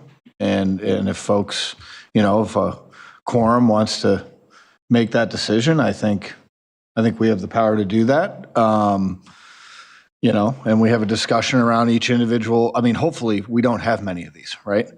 That's the goal. But I think if they do pop up and there is, kind of an outpouring from the community and kind of a general sense that this might be the right thing to do, I think we have a discussion about it. And if we all determine that that's the right thing, then we move forward from there. But I don't know that we need maybe we give some future council some direction just for clarity and we dive into it that way. But, I'm not necessarily opposed to it in any means to say no. We wouldn't do that for anybody. I apologize, this is Jim, and unfortunately I can't raise my hand. I have unusual experience with this. My grandfather was a committeeman in Chicago, and they did this same thing for him once he passed on Lincoln Avenue in Chicago.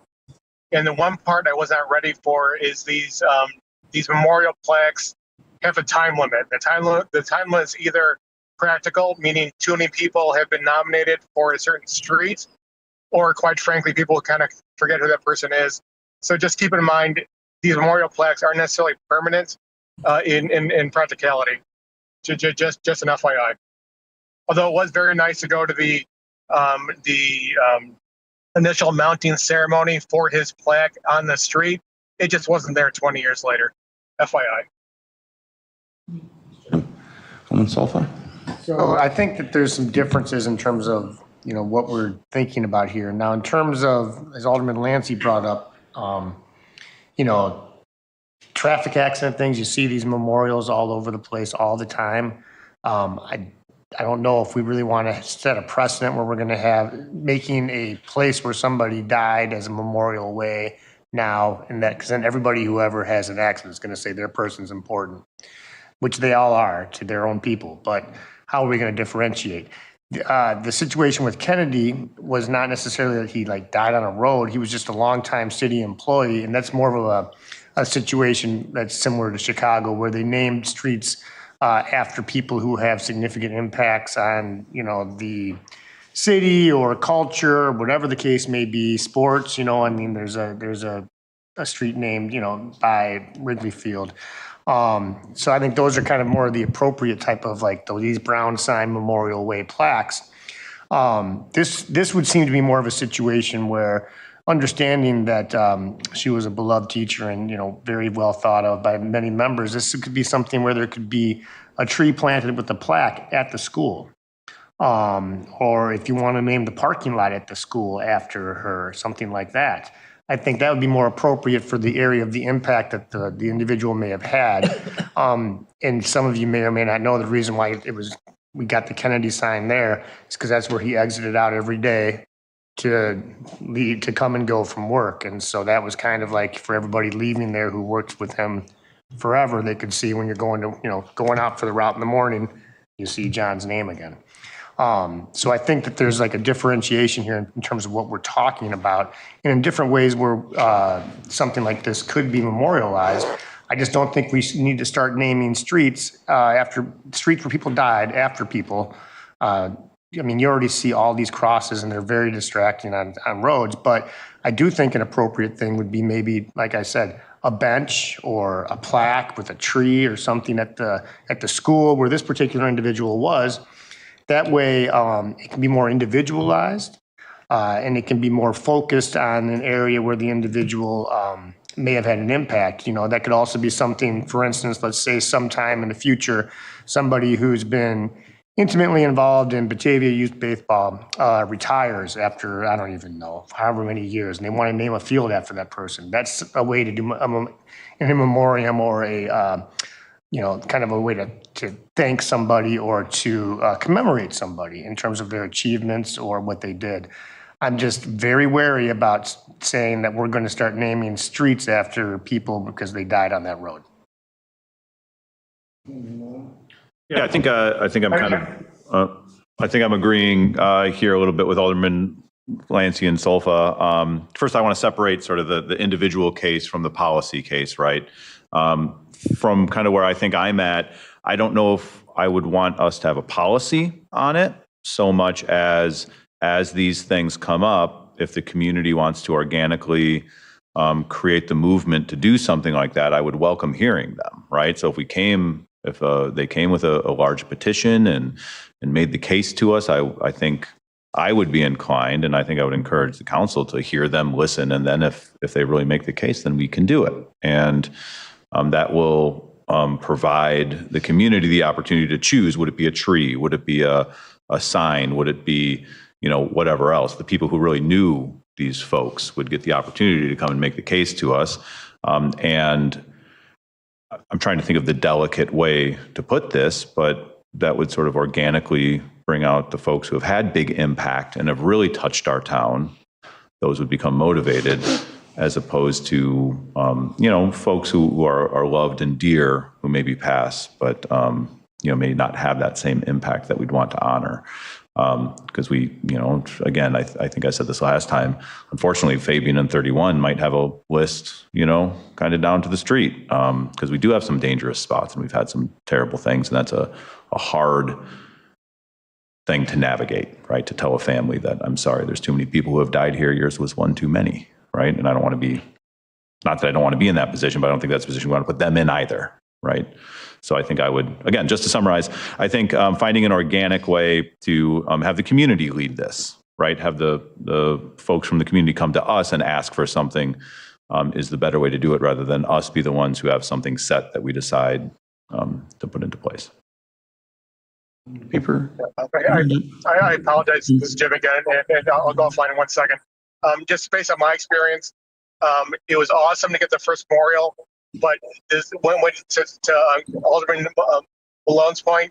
When you do a street, it's not permanent because there may be another event happening there that their name goes up there, and it's very weird to go back to go to a street that was originally named for, in my case, for my grandfather, and his name's gone and somebody else's name is there. So if the expectation is we want to permanently memorialize this person, I think a more permanent avenue is the way to go. And that's just based on my personal experience. I was going to ask some of the people who've asked for this, have they specified a street versus other options? And did they have a reason for that?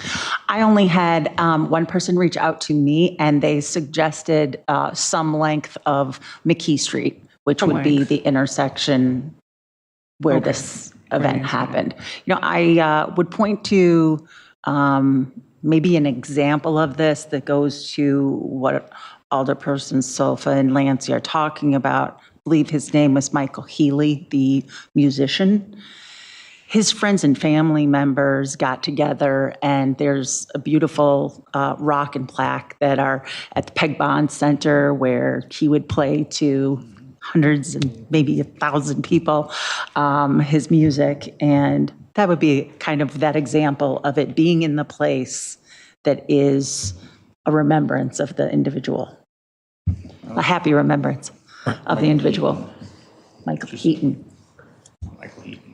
Yeah, I want to say what I think is, I think it's fine to try to memorialize somebody. I don't think we should consider doing it where a tragedy occurred. I mean, if we want to name a street, a block in front of the school where she taught for 20 years, I can understand that. I don't think we need to get into the business of dropping a memorial alongside the road where somebody lost their life. And that's the one I don't think that we want to do. I think it's fine if we decide for whatever reason or wherever we do it, that there can be a memorial for somebody with a story about why they were important to this community. Because I think that's the things that people want to remember. Alderman Malone? Yeah, and I guess the last thing I'd say on this, just from a policy perspective, a thought that I would have is that if community members came to council and spoke to us and had a concrete idea in mind, I would feel comfortable allowing staff to work with them on sort of the feasibility and the actual location. Like, can they put it on city property, or does it need to be in the right of way? Like, empower staff to work with them if they were to come to us on something like that, as opposed to us saying it can be a street or it can be a tree or it can be a rock, right? I would rather say, yes, we give you our blessing. Go work with staff to make sure that it's safe and appropriate and ABCD, I think. I think that's kind of what happened with the memorial that Laura just referenced out there. They worked with the park district, said, can we place this here? And then, they funded it, to my understanding. Yes. Yeah, it was all privately funded. So Make a lot of sense. once they got permission from the park district, it's real nice. I mean, it's right there, right in front of the stage, Good model. If I could just add something. Just to counter your point, Kevin, how would you feel as a council having somebody come in front of you and present it and us not being supportive of that? And having to tell these people no? Yeah, I struggle to find, that would suck, to answer your question directly, but I struggle to see an example where that may occur, right? Because I think what we would say is, this is a great idea, please, we will have, Scott work with you or Andrea work with you to, find a way to execute it appropriately. I take your point, but I feel like we could navigate that. I think the Park District has done a really good job at memorializing people in different parts and offering that to people. I know in Parks by my house, we have benches. I have a personal friend who passed away with cancer. I walk past her tree and her bench all the time that her family put together on the Park District. And I think that, it just adds to our parks and everything like that. I think I'm advocating for that. I think I'm agreeing. Parks or schools, but this example, maybe a bench in front of the school. And there's one in front of JB Nelson that might. Rigo. Yeah. The secretary You remember. passed away. That was Yeah, hard. Yeah. But that meant a lot to the students being able to go out and see that. And I know that the Park District has, I believe, like a menu of this is what a bench costs, this is what this costs, this is what this cost. Maybe the school district has a similar menu. That's something that we could put together and formalize, because we have benches, we have trees, we have things, and just follow their same model and just have it available.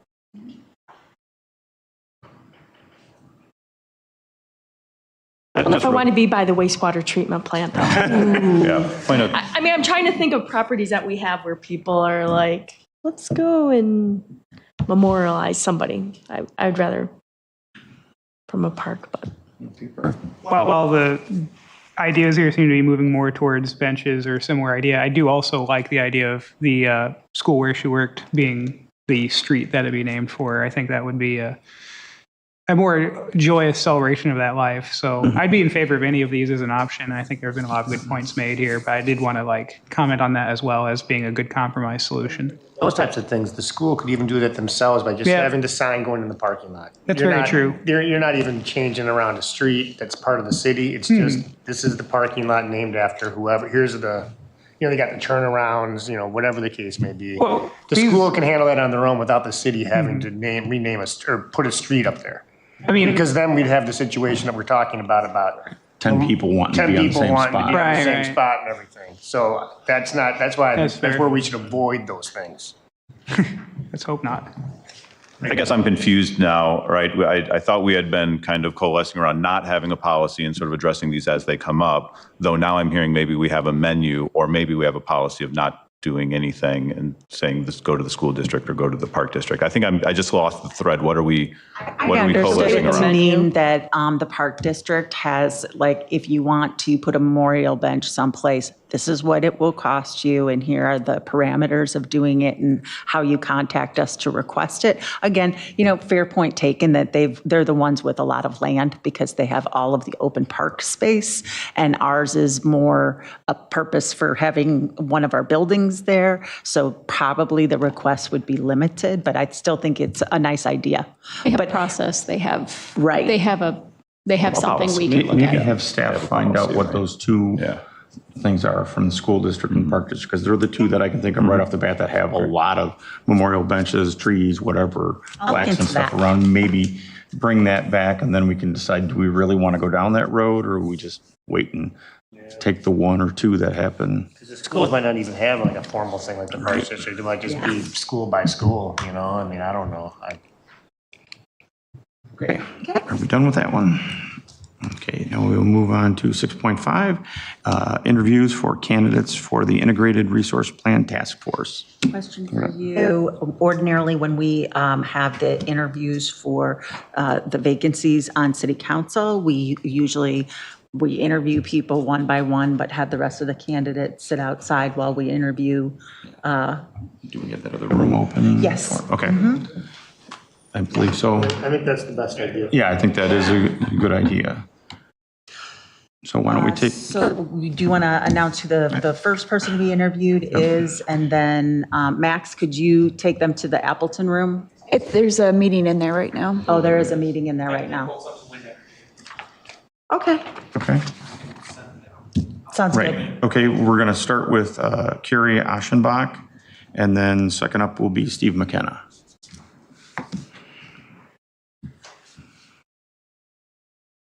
And if all the other candidates would follow Max up to Wind Energy. And then Max will be the gopher to run back and forth and Yes. get him. I don't know if he's got a long enough cord on his Right? It's office space right laptop. now. It's open for office space. Dan, no texting the questions to her. All right.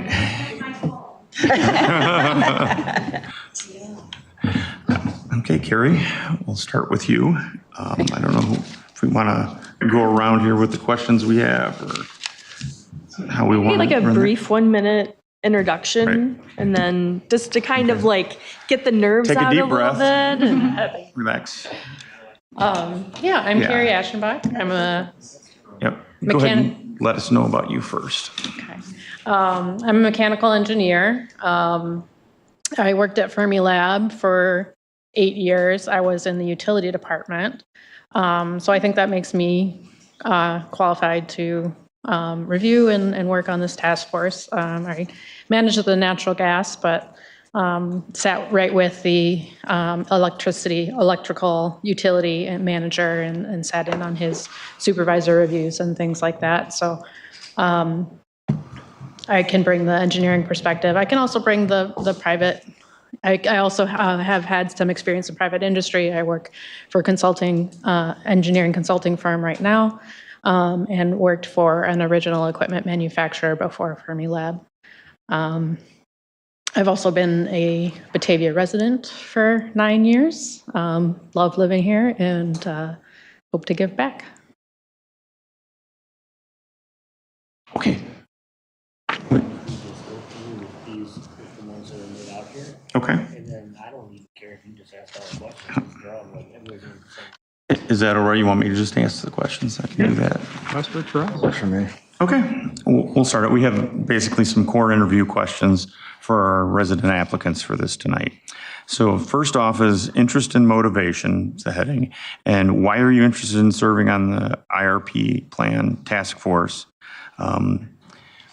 Just basically give us a little bit of background on that question. Again, I think I'm uniquely qualified. But I guess my personal motivation is that I've been in Batavia about 10 years and I've been looking for ways to get involved. So yeah, I was a member of Water Street Studios for a while, but now looking for more of a volunteer type thing. Any follow up on that? Okay, our second area is understanding of the assignment. What do you believe is the role of the task force, and how is that different from the role of the city council? Well, I think the task force is going to take direction from city council about what direction that we should take the interpretation and what exactly the task is. I read the city's energy policy, and I think every other sentence referred to the greenest community or greenest community. And I know that was mentioned once in the IRP draft, but it wasn't as prominent. And reading through the community survey, I kind of understood why that was. And having worked at Fermilab and seen the change in tax incentives and political environment, I've seen why that is. But I think it's city council's job to interpret all that. And it would be the task force job to really dig into the details of the report and decide, what we can do with it.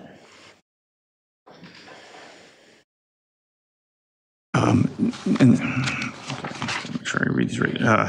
3 would be relevant experience other than what you've already described. Tell us about your experience that you have that may help you contribute to this task force, such as experience with energy, engineering, environmental issues, economics, finance, data analysis, public policy, or community organizations. Of course, you already told us some stuff. Yeah, So. you got about half of those. Additional, you know. Let's see, anything additional? I guess I was head of the resilience team at Fermilab. That one of my direct reports was the energy manager, and she procured electricity for Fermilab, as well as we put together electrification studies for the campus. Up next is analyzing complex information. The draft IRP contains technical and financial information. Describe a time when you had to learn and evaluate a complex subject before making a recommendation or decision. I'd say that's what an engineer does. Something, I guess, I was able to read, through the entire IRP draft, and a lot of the language was familiar to me because of my background. But I guess another example would be that my new engineering consulting job is in primarily in engineering consulting for nuclear power plants. So learning how a power plant works and what all the safety systems, how they all work together. I've been learning all of that in the last 6 months. 5 is objectivity. The task force may include members with differing views on energy resources, environmental goals, costs, and reliability. How would you approach reviewing information that challenges your own assumptions or opinions? Sure. I guess one example would be from the report itself. It gave the most effective demand response solution as being the smart thermostats. But the amount of money that was saved was so small compared to the total budget of the electrical department. I was very surprised by that, and so would be skeptical of spending much money to push that forward, even though, you know, obviously I have a smart thermostat at home. Next would be building consensus. The charter states that the task force will operate by consensus whenever possible. Describe a situation where you helped a group reach agreement on a difficult issue. Interesting. I would say, reach consensus.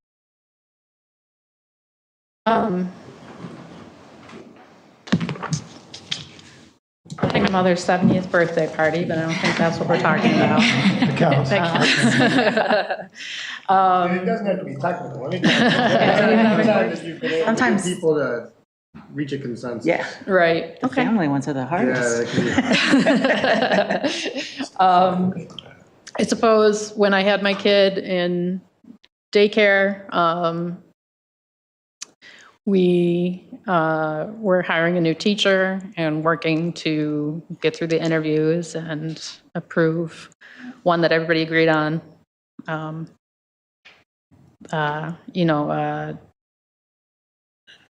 Working through being patient with everyone, having their say and understanding that, and also having people disagree and being okay with that. I would say, I don't think that I don't see like persuading people as a strength. I see presenting people with my perspective and with the facts as separating my perspective from the facts and presenting those is as far as I like to go, and allowing people to have their opinions. And that's kind of the hard part of government work, is consensus isn't always yours. Leads us right into number 7, which is handling disagreements. If you strongly disagreed with the majority of the task force on an issue, how would you handle that situation?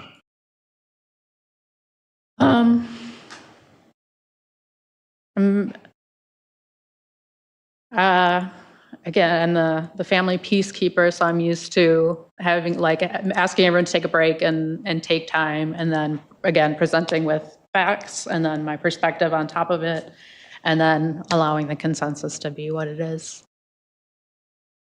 Okay. Number 8 would be communicating with the public. One responsibility of the task force is to help make the IRP understandable to the public. How would you explain complicated technical issue to residents who have little background in energy planning? I have a very patient neighbor who has a high school education who will let me talk to him for a long time so I can try things out on him. I think the IRP was a good example of making things understandable. Maybe the length would be my only issue with it. Putting more pictures and more graphs so that you're describing things in multiple ways and not just with words, I think is important. And then number 9 is commitment and availability. The task force is expected to meet at least twice per month for approximately 4 months, with preparation required between meetings. Are you able to commit to that schedule and the required reading and preparation? Yep. Sounds like you had to do that a few times before. And then number 10 is open meetings and transparency. The task force will operate under the Illinois Opens Meetings Act and Freedom of Information requirements.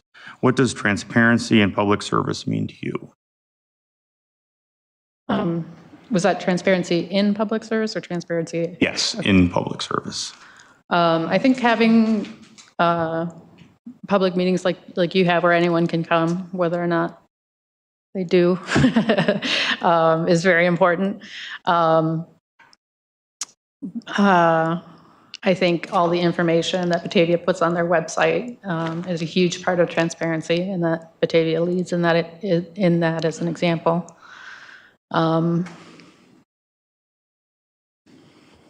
Yeah, and I guess just the personal accountability, being able to write down what you said and stand by it. Anybody have any follow-up questions? Okay, like Let's go off this, I can just ask a follow-up question, right? you can ask Okay. whatever you want. Quick follow-up. In terms of the committee itself, do you think you're going to be able to separate the analysis of the IRP and as opposed to being an advocate for certain positions or things that views that you have? Yeah, I think so. And then, what we're really looking for are people who are able to, comb through that IRP and really kind of figure out what it all means and then be advisory towards us because we're the ones that are going to make the decision. Do you think that's something that you'd be able to work with other people to be able to do, to provide somebody like me who purposefully did not take any science classes or math classes in college, understand exactly what's going on with the IRP and be in an advisory role without necessarily advocating for anything, but just saying, this is what you guys need to know. This is what all this means. You think you can do that? Yes, I think so. Anybody else?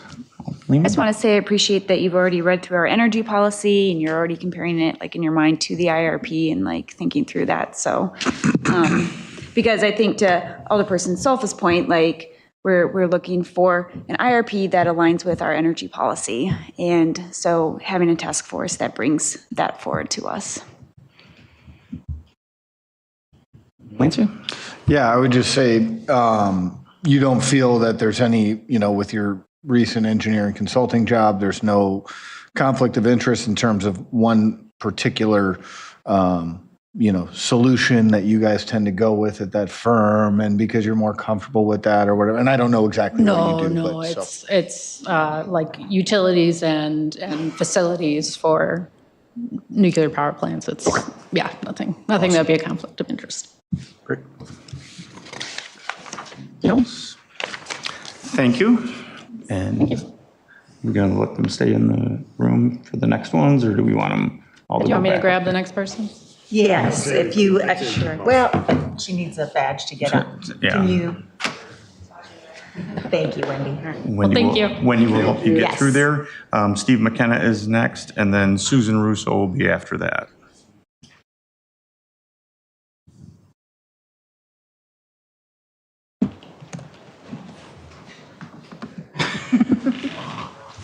While we're waiting real quick, I was just thinking on question 9, that's kind of a yes, no. Is there a way to reframe that in just more of like how? That's no thing. I don't know if they Yeah, really know about I how guess, much time it like, takes. I mean, maybe. Yeah, they'll be like, are you "Holy able to cow, navigate your time or done." how? Yeah, and I think Do that you see anything getting in the way from you being able to serve the 2 to 3 days? yeah, Right, like, do you call the waiver? Yeah, I don't know, like, is there anything that might get in the way of your commitment? Right. Yeah, that might be a better question. Good suggestion. What?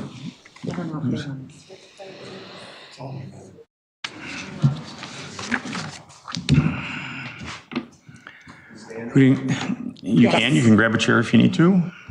All good? Good. All right. We're missing one. We're missing 2. Give us just a second to let the 2 get back in the room. Bob's doing what I want to do. Get her from- Yeah. Make that a thing at these meetings.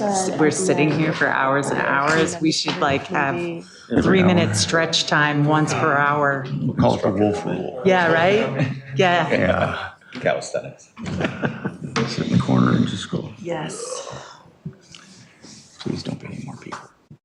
I learned, I think my house had the first copper pipes put in. Really? I was looking at the map and then the 1955 No, that makes sense. zoning change or ordinance change, that's when the house was built. So I love what I you go, said. Just made the cut. well, I was starting to feel left out, but I think, Wait till my daughter's 1923 house gets the new service.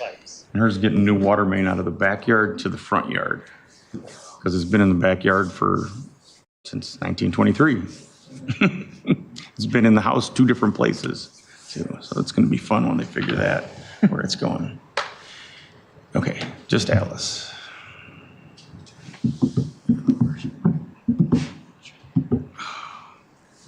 Alice indicated to me that we could start without her. Okay. We'll go ahead and start one short. All right. All right. We'll give you a minute or so. Just give us a background of why you decided to do this. Sure. So 35-year citizen of Batavia, active in various functions and entities along the way, Parks Foundation, Riverwalk, et cetera, et cetera. Love the town. And this, I was reading the description of this opportunity, and it seemed quite intriguing to me. I've got a background in forecasting, economics, managing large networks and the like. So it kind of resonated with me as something that I think I have a skill that I could bring to that group to add to it and contribute. I've always had an interest in natural resources and et cetera, and I think that has a carryover effect on some of these decisions. Okay. So we've got 10 questions for you. We'll start off with one in that's interest and motivation. Why are you interested in serving on the Integrated Resource Plan Task Force? Again, reading the description of it, I felt that I've got a skill that can contribute to the discussion and contribute to the decision making with that. I have an interest in natural resources, and I think this particular topic has a pretty big overlap effect there.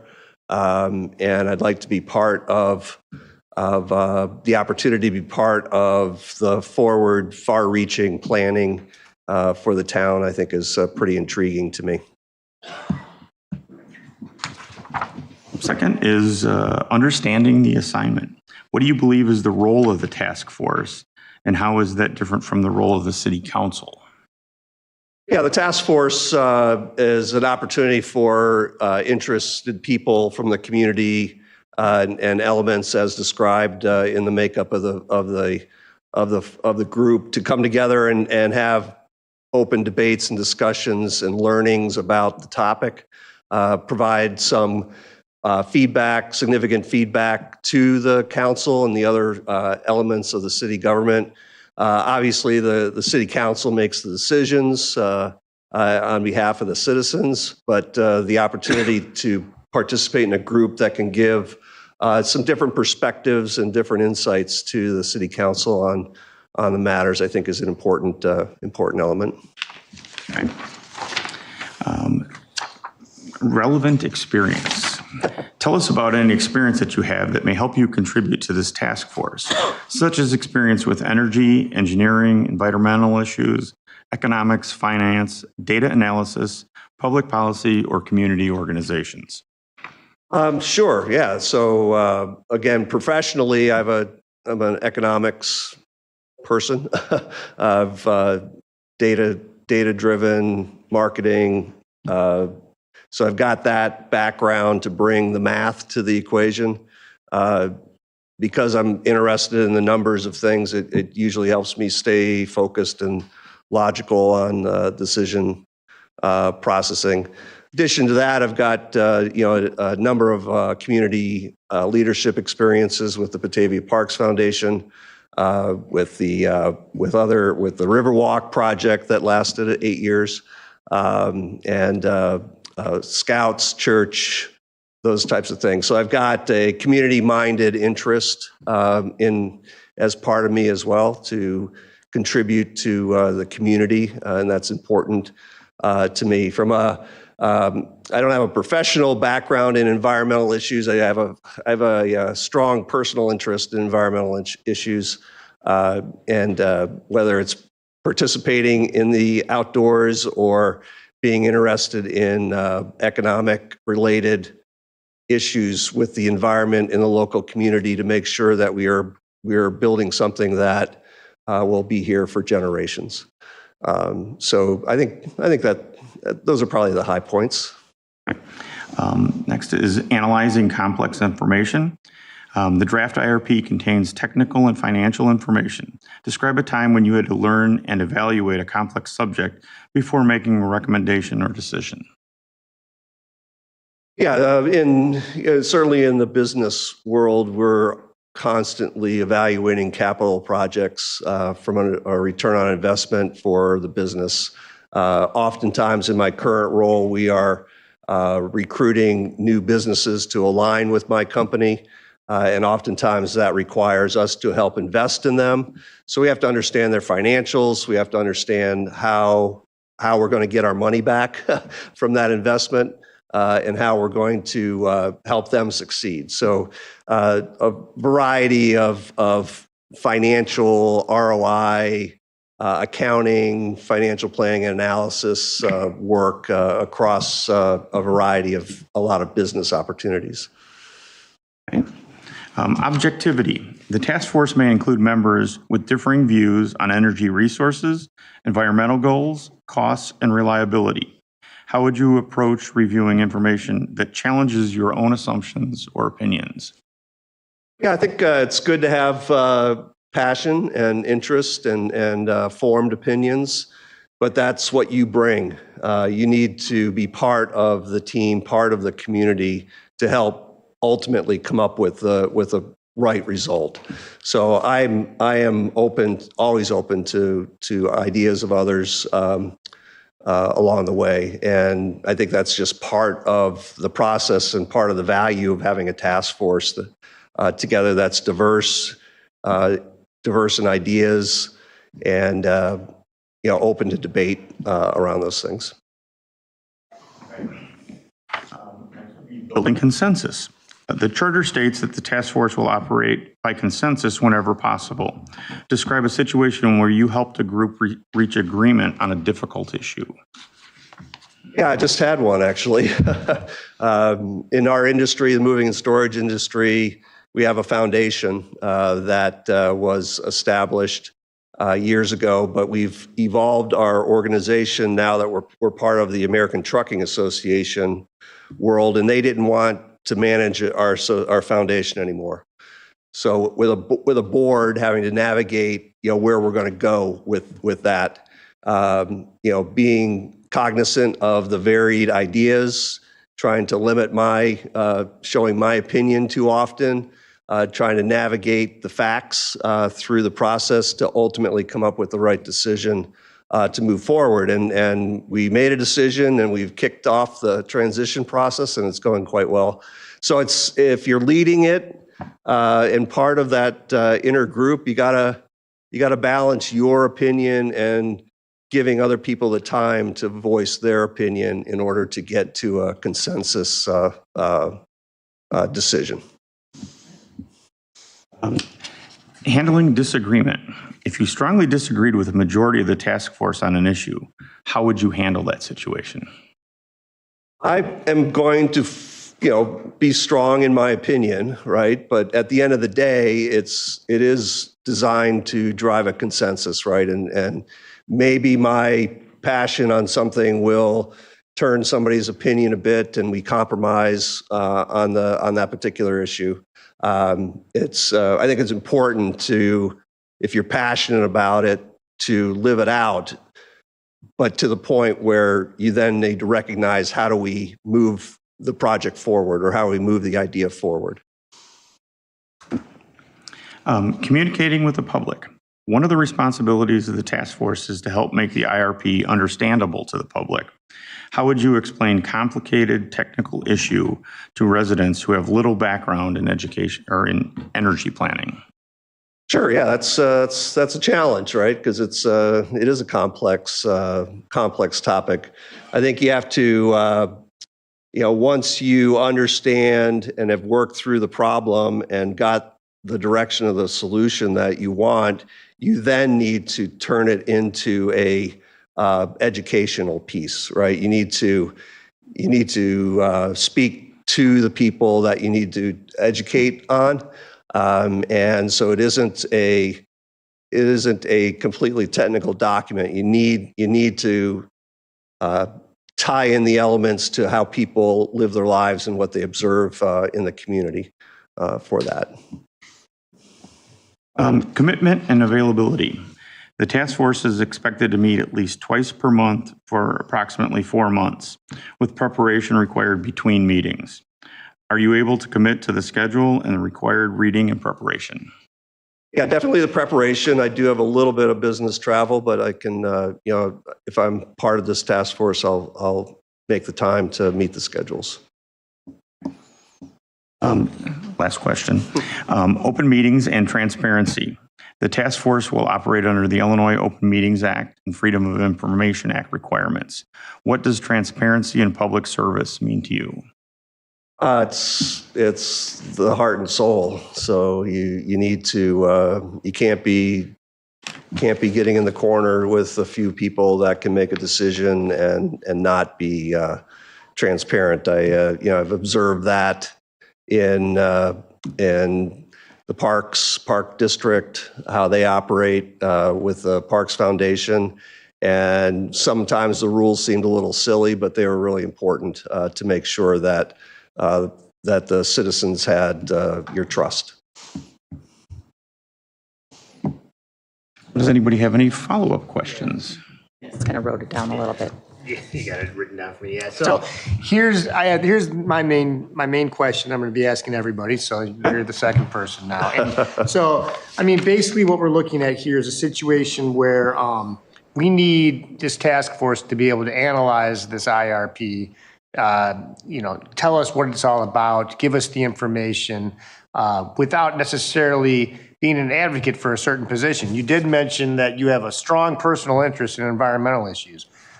I don't really have any desire to know what your personal interest is one way or the other, because it doesn't matter to me necessarily. Right. I want you to be able to be a person who can analyze all the data and then provide us with that analysis so that we can then make the decision based upon all the good analysis that hopefully our task force is providing us without some kind of underlying advocacy motive. Are you able to do that? Absolutely.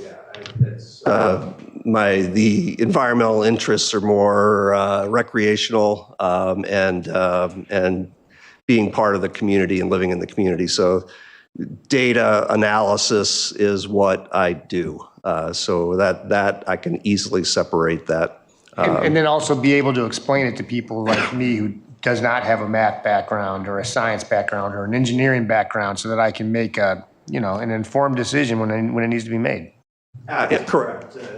And in my job is a lot of data analytics to come up with different approaches and things that we want to do for my van lines network. And then I have to turn around and explain that to a sales force, to an operations, to drivers, and the like. So you have to kind of meet people where they are. Thank you. That's all I have. All right. Anybody else? All right. Thank you. All right. Very good. Appreciate it. Right. Thank you. Up next is Susan Russo, and then on deck is Patrick McVeigh. Yeah. Question. Remind me, how many seats are we filling in this task force? Just 2. Just asking the same thing, Dustin. Thank you. Who of the 7 will be chosen? Yeah. It's for 2. Wasn't there like one community? The final draft. I thought there's also a community member from the industrial. I thought that, or from the top 10. That's the third one. These 7, we're choosing 2. It was 2 residents, and then the third one would be from. Residents, industrial, BEC, 2 staff. Who's the 7th? No, we're not. We're the 8th.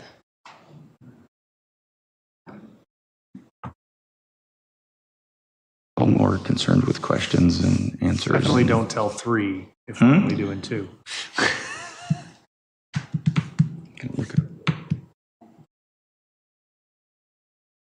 many people are interviewing? 7.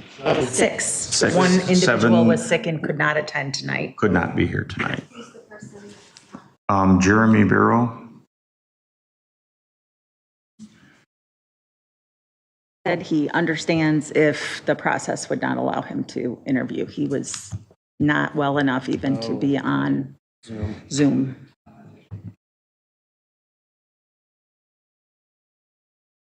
To pronounce their names. You have to go grab somebody before the meeting and say, "How do I say your name?"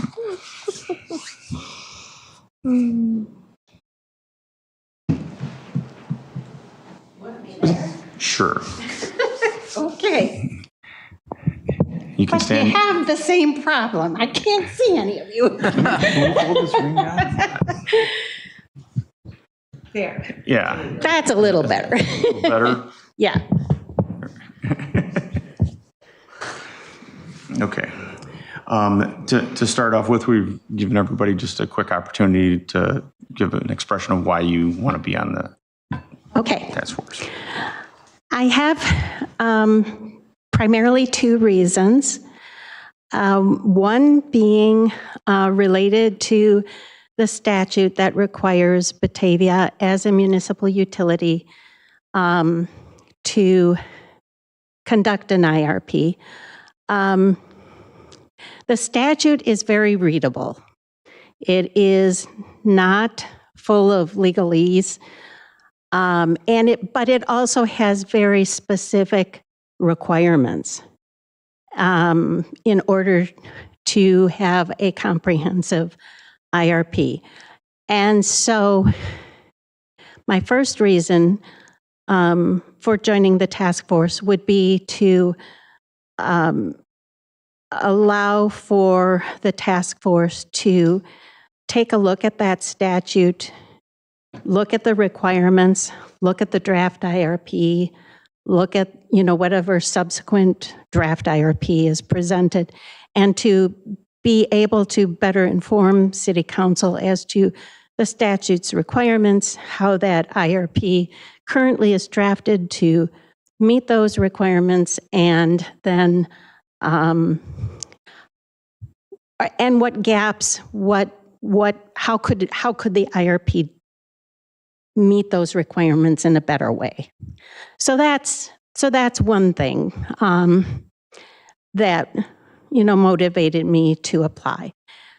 Maybe more importantly, though, is looking for a better energy future for Batavia.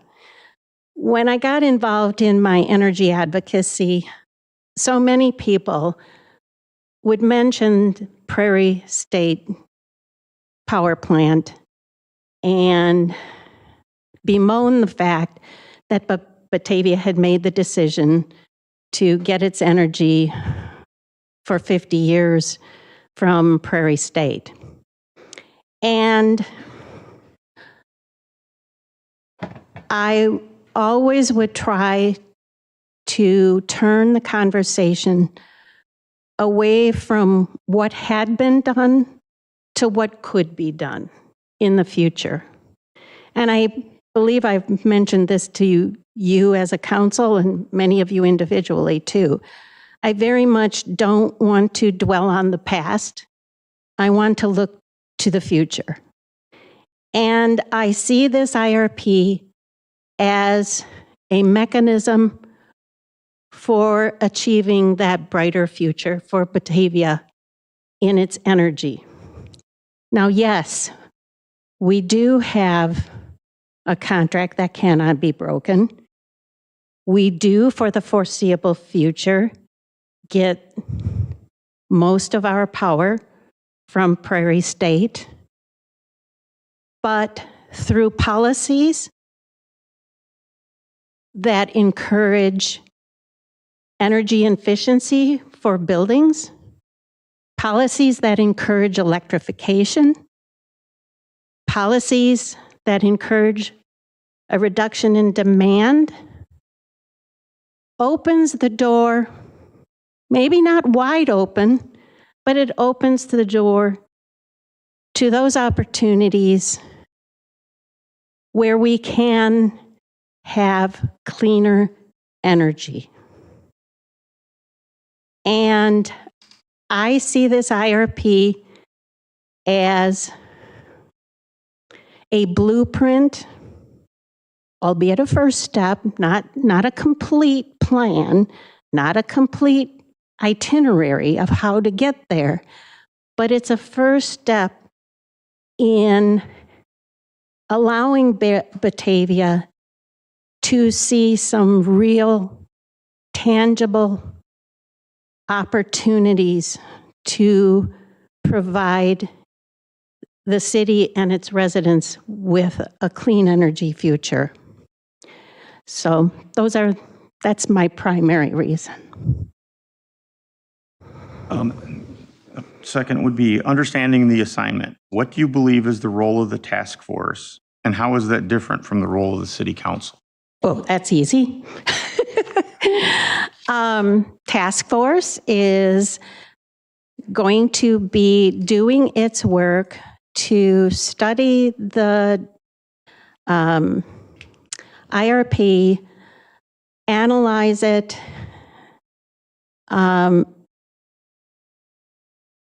in terms of both what it's doing, how it's doing it, and what it may be missing, and then advising City Council as to what the task force members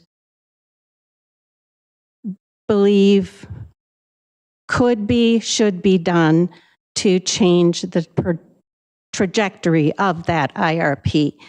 Then obviously, the City Council would take that information and those statements, those recommendations, those opinions, and then formulate a decision-making process to determine what direction would be given to Brattle to change, not change the IRP, move it in one direction or another. Because obviously the City Council has the requirement of following its policies and setting out its policies.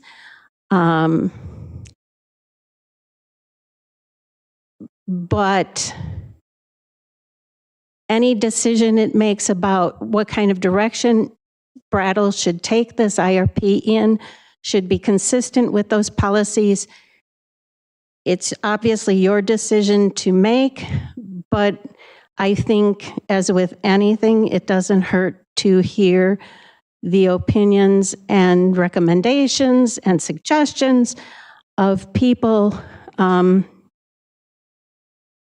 like myself and like the others that you're interviewing here tonight who have even some practical experience in these matters to guide you in making those decisions. Jump right into relevant experience. Tell us about any experience that you have that may help contribute to this task force, such as experience with energy, engineering, environmental issues, economics, finance, data analysis, public policy, or community organizations. All right. Well, I am not an engineer. I am not a scientist. I am not a mathematician. And I would never profess to be any one of those things. I have a deep understanding and care about Batavia as a community and as a community that has a future and a bright future, I believe, for its residents. You all know I was an attorney for 37 years. I have practical experience in developing policies and implementing policies.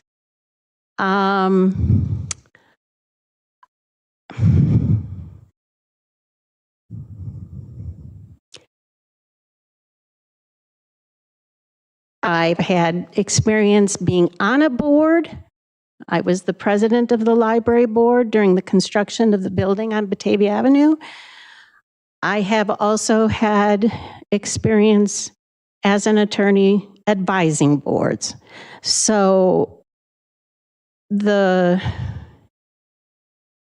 my understanding of how municipalities and municipal bodies work is quite deep. Next would be analyzing complex information. The draft IRP contains technical and financial information. Describe a time when you had to learn and evaluate a complex subject before making a recommendation or decision.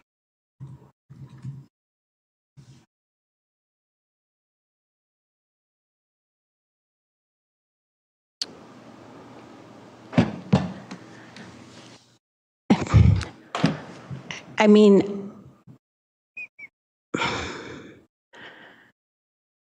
I've done maybe not something on this scale and with, I'm trying to think, I'm not thinking of any particular one thing.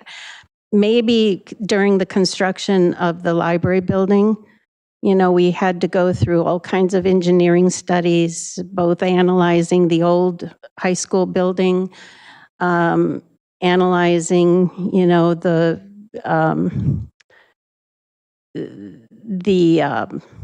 financing that would be required to build a new building, understanding the construction of the building, being updated on all those sorts of things.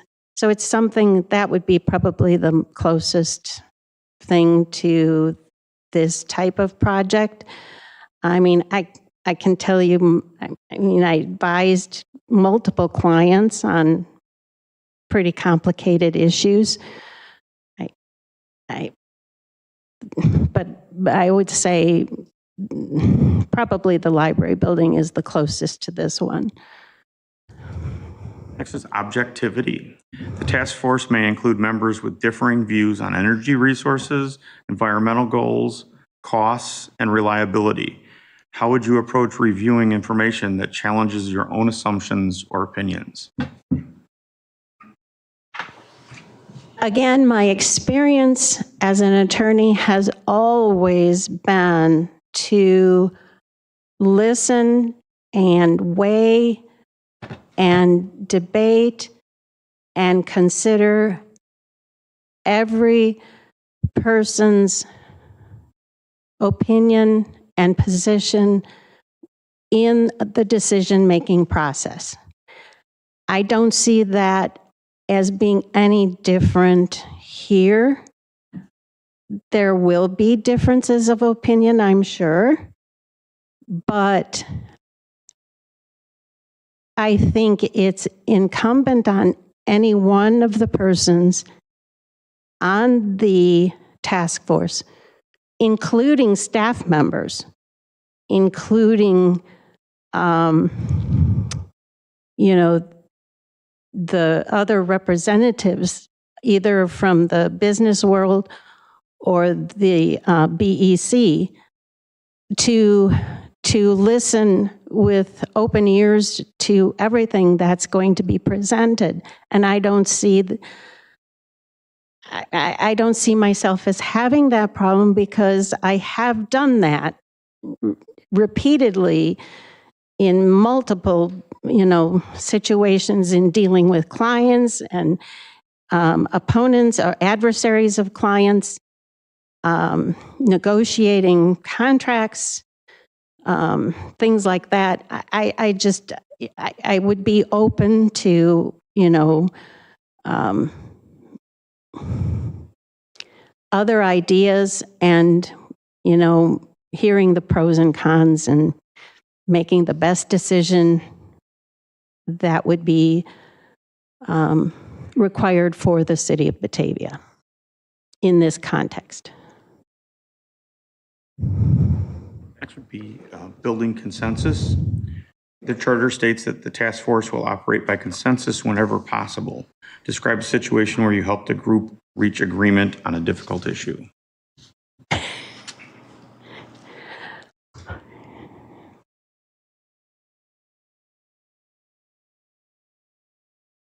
I guess the other, again, I'll go back to the library. You know, that was a difficult decision to make for the library board.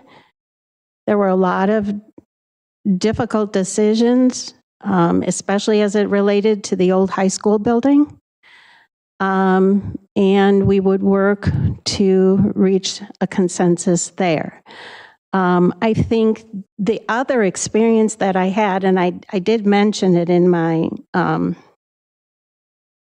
resume, I believe, was working on the Bridge Commission. And that was almost a 2-year task. And there were a good 15 to 20 people on that commission. And I worked with all of them in developing a comprehensive report that discussed the multiple potential crossings of the river for the city of Batavia. And that work was definitely a consensus document. I mean, it was 58 pages long. I was one of the people who was tasked with actually writing it. So I was involved in trying to take positions that each one of the commission members had with regard to the and I can't even remember how many we had, 7, 8, 10 different types of bridge crossings. Everybody kind of had their preferences for which one they liked the best. So, it was partly my task, our task, to draft those in a way that honored the preferences of all the commission members, and at least presented everyone's position on each one of those crossings so that it was incorporated into this report that was done for the city and then presented to the city council back then. Handling disagreements. If you strongly disagreed with a majority of the task force on an issue, how would you handle that situation? I think you need to talk it through. I think if I strongly disagreed with somebody, I think I would try to understand why they're taking that position, try to understand if they're open to any kind of modification of it, try to understand why they don't see things the way I did, and try to come to some type of middle ground, if at all possible.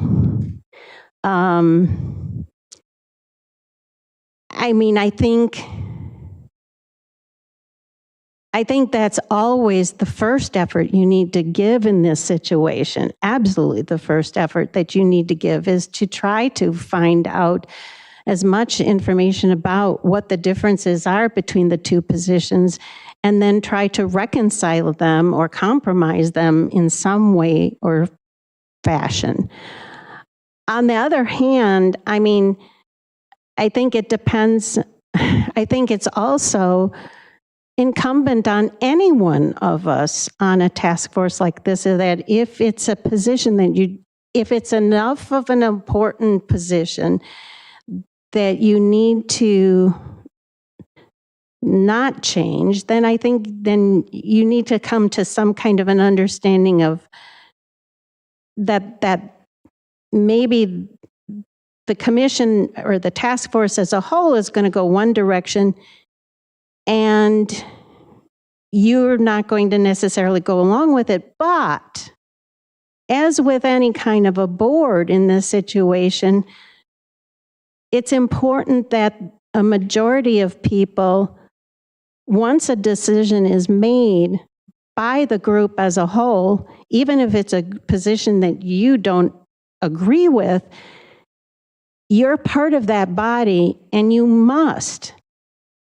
support it. You do what you can to work out the differences and try to get people to understand your position, but you also have to recognize that once that decision is made by a majority of that body, then you need to support it moving forward. Communicating with the public. One responsibility to the task force is to help make the IRP understandable to the public. How would you explain complicated technical issues to residents who have little background in energy planning? Well, I think I've been trying to do that for the past 3 years. Maybe I'm not always successful, but I believe I've been trying to do that, and I would continue to try to do that, to try to get people to, see how, even though this is a complicated subject, you can break it down into easily understandable segments, and you can, develop analogies that help them understand the relevance of a subject of that nature. So I think that's where probably to some degree writing skills come into play. I don't think we would be probably speaking to the public, but we would certainly probably be writing things, writing a report that would help inform the public about the IRP and what it stands for and what it does for the community, and what are how it could be explained both to City Council and to the public. And I think probably through good writing skills, it's doable, eminently doable. Commitment and availability. The task force is expected to meet at least twice per month for approximately 4 months, with preparation required between meetings. Are you able to commit that schedule and the required reading and preparation? Yes. That's the easy one. And then lastly, we have open meetings and transparency. The task force will operate under the Illinois Open Meetings Act and Freedom of Information requirements. What does transparency and public service mean to you?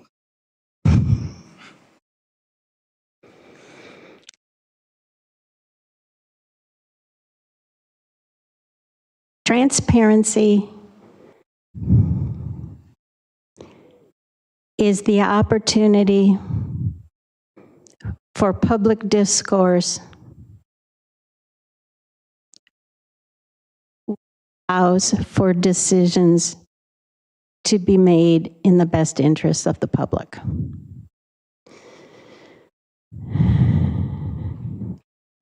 Being open, listening, and considering to the opinions that public shares and trying to make the best decision based not just on one's own understanding of things, but on the understanding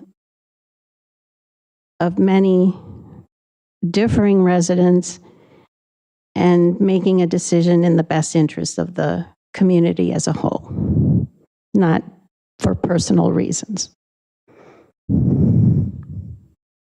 One more question. Yeah, sure. So in terms of the purpose of this committee that we're trying to form here, you do realize that like the main purpose of this committee is to do an analysis of this IRP and kind of, drill down the data, drill down the information to be able to provide an analysis of the IRP in conjunction with the city's energy policy to all the members of council here, some of whom, I'm like you, I don't have any math background or science, but I'm an attorney too.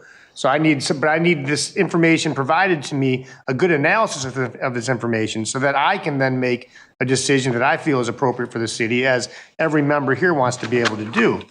Now, at the very beginning of your statement, you used the term, it was either advocate or advocacy, twice. You realize that we need to separate analysis from advocacy. What you advocate, because we all know you've been down here many times, we all know you have very strong opinions on certain issues, and you are a huge advocate for certain areas. That is not the role of this committee. You I understand. I do understand that. And I believe I use the word advocacy in terms of my experience as an attorney. It's an energy advocacy, which is kind of like, it caught me, I wrote it down. Okay. And it caught me a little bit off guard because that was automatically a thing which has got me thinking, that's not what the purpose of this committee is. No. The purpose is not to promote personal views, not to have an advocate, not to advocate one way or the other. It's to look at this, what I think, I mean, maybe it's not as complicated to others, but what I think is a complicated thing, the IRP, in terms of being able to analyze that and address that to what is kind of congruent with what the city's energy policy is, so that we can have something that works for us moving forward. But what we can't have is anything that's advocacy. We need analysis and information. Is that something you think you're able to do? Yes, definitely. I'm sorry. I don't recall using advocacy as what this task force is doing. I thought I had used it in terms of some of the experiences that I had had, both in terms of the work that I used to do, as well as in the work that I've been doing as an energy advocate. I have been an energy advocate, but I do understand completely that this task force is an analysis, and that's exactly, and an analysis and making sure that it complies, with the statute, includes the components that are required by that statute, and is forward thinking. So, so that's those. And so, yes, I fully understand that this is an analysis that's being done.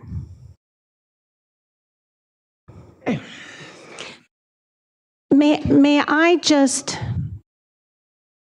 one other thing. I understand that Jeremy Barrow applied, and I don't know Jeremy very well.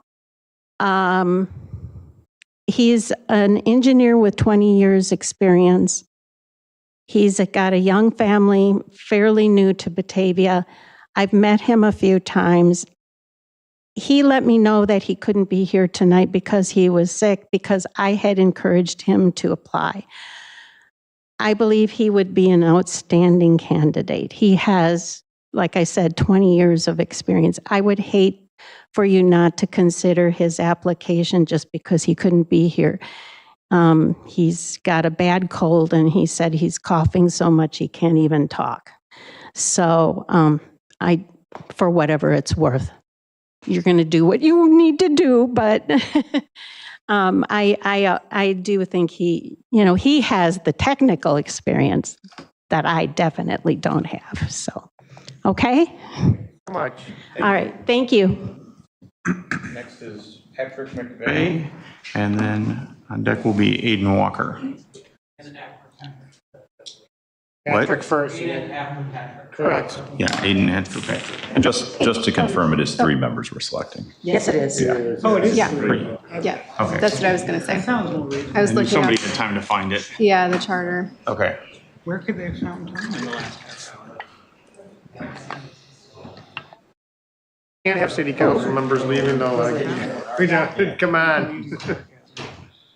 Well, we just don't need to wait. Candidly, Alan gone. me and Bob were gone in the first one, no one waited, so. We don't need to You guys not wait. here? Yeah, we were in the bathroom and kicked it off. In a pecking order. It's all good. I didn't expect you guys to wait. I just pee really fast. We'll pass the Lehman rule, though. Yeah. That's a pretty strict rule. I'm still You're going down in history. I think we're gonna do a motion to continue the executive decision on personnel to some other day, maybe. Set up in his office waiting 3 hours to talk to you guys. Oh, yeah. I forgot that's what it was about. Yeah. Poor guy. Maybe the next time you guys do this, we're gonna have fewer questions. Yeah. Well, you don't, I mean, I know. I was gonna say, we could condense. Yeah, the only problem I have with that is I we know asked you've already- everybody already those questions. I want to still stay with that, so. No, I know, but as they start to answer stuff, because they're. That's you why know, I you said get we could, that's talking, why I said people with just number one, she already explained number one, we didn't Yeah. even do it. And that's why I think that's what I'm doing now. Yeah. So, Yeah. because that's really what we get. Yep. Patrick and then Aiden.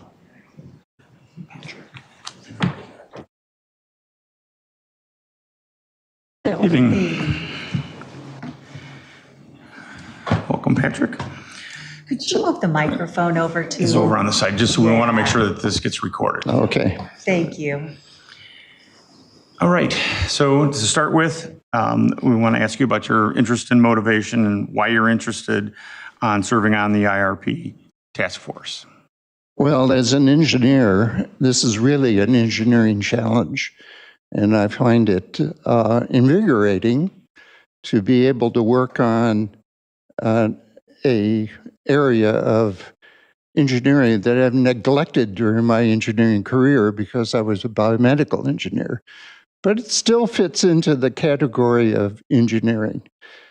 And as an engineer that was the son of a boiler maker, I find that these newer technologies of green energy offer an exciting opportunity to be able to reduce cost as well as reduce fossil fuel emissions. So I look for a challenge, and this was sort of handed to me as an opportunity to explore, and that's why I have done this. Okay. Next is understanding of the assignment. What do you believe is the role of the task force, and how is that different from the role of the city council?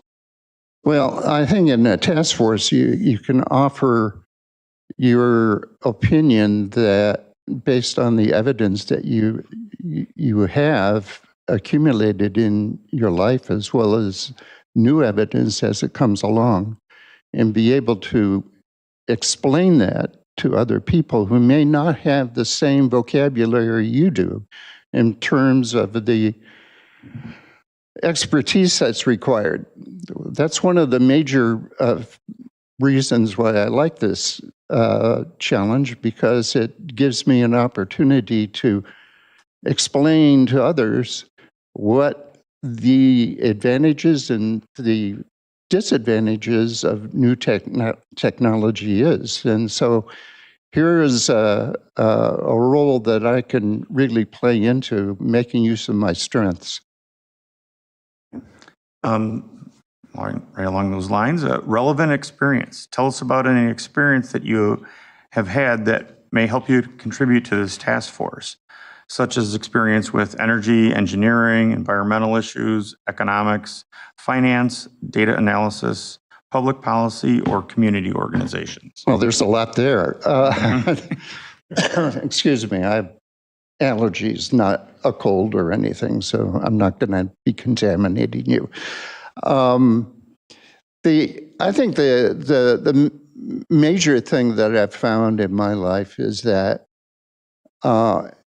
it can be really rough going being in an innovative field, because it requires a high degree of intention and desire in order to determine a solution that will work for everyone. And even though engineering is based on science, there is a lot of people skill that's required. You have to be able to lead a team of people whose goal is to meet a standard, meet a goal, and be able to solve the problem that is presented to you. And I've done that in biomedical engineering because I was the first person in the country to be able to create a set of laparoscopic instrumentation that could be used for surgery. This is back in the 1980s, early 80s. And we developed a lot of instrumentation, both hand instruments as well as scopes, light sources, insufflators, other equipment that was necessary so that doctors could make three tiny holes in your belly, be able to remove tumors and inflamed gallbladders, and get you out of the hospital in one day. No one could do that prior to my little company that I was working for, who gave me the opportunity to do that. So for me, it felt like, well, sometimes you win, and that was a win for me. Other times, you lose because you just simply can't figure it out. So I think that's the background that I have. Analyzing complex information. The draft IRP contains technical and financial information. Describe a time when you had to learn and evaluate a complex subject before making a recommendation or decision. Well, that's a good question. I think in every product or in a system, there are costs and there are benefits. Your role is to figure out what's the cost-benefit relationship. And you can do that financially, you can do it in a technical way, or you can look at it from the people's advantages that you can provide, as well as the dangers that are associated with that product. So it's an amalgamation of skills, including financial skills, because you're not given unlimited money. There is a limit to how much you can spend before everyone gives up, including you. So the issue is, how do you do it within budget and on time? And that's what I'm good at. Objectivity. The task force may include members with differing views on energy resources, environmental goals, costs, and reliability. How would you approach reviewing information that challenges your own assumptions or opinions? Well, it's being open. And one of the things that I think the newer technologies that we've learned to use over the years is right now with AI. If you can frame a question that's quite detailed, you can get a detailed answer, and it can be validated by other resources and other people in order to be able to present a comprehensive answer to the problem being presented to you, and look at different ways of doing it. So it's this constant iteration of ideas and questions that you can formulate that allow you to see the solution and be able to communicate that to other people on the team. I think that that's part of the reason that you have to do this kind of work, because you have to be able to communicate to others and where they can see the advantages, the costs, and the benefits, as well as the risks. So risk analysis, benefit analysis, costs, and opportunity for improvement in people's lives is important. Building consensus. The charter states that the task force will operate by consensus whenever possible. Describe a situation where you helped a group reach agreement on a difficult issue.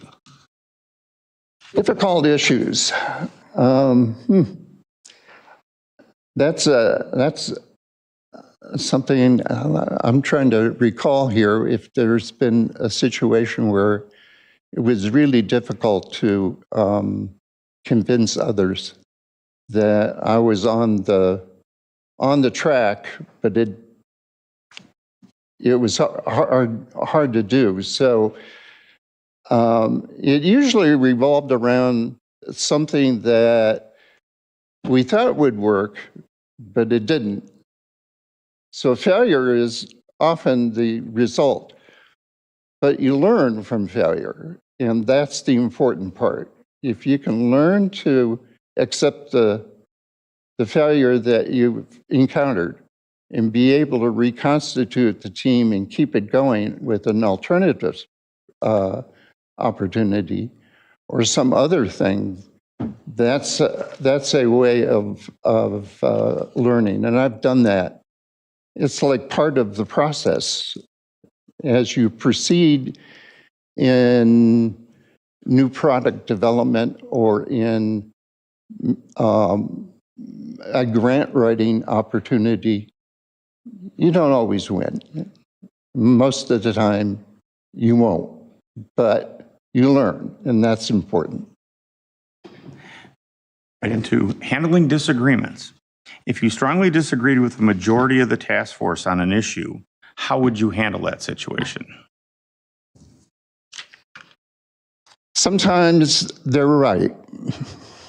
Sometimes they're wrong. If you're really strongly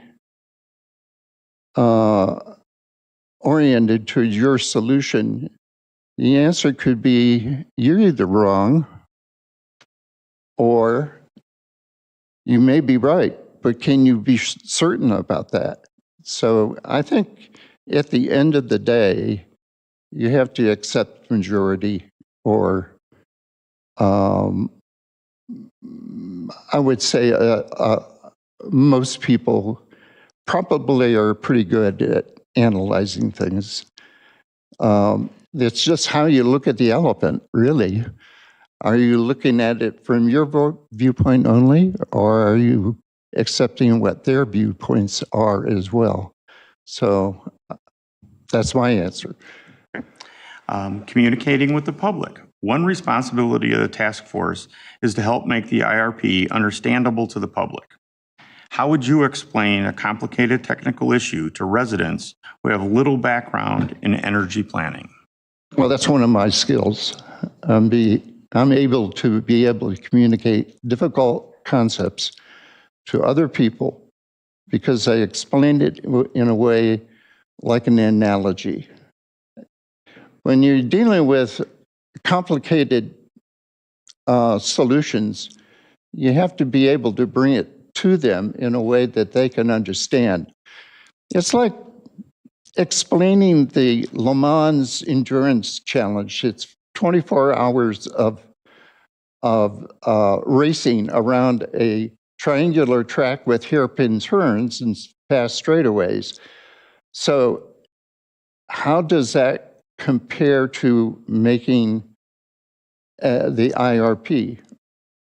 You have to be both fast and you have to meet the goal of not flying off the track and killing yourself or other people, and be able to explain to people how you did that. And I think that's an area that I pretty well excel at, is the ability to explain complicated issues and get it down so that they see it. Commitment and availability. The task force is expected to meet at least twice per month for approximately 4 months, with preparation required between meetings.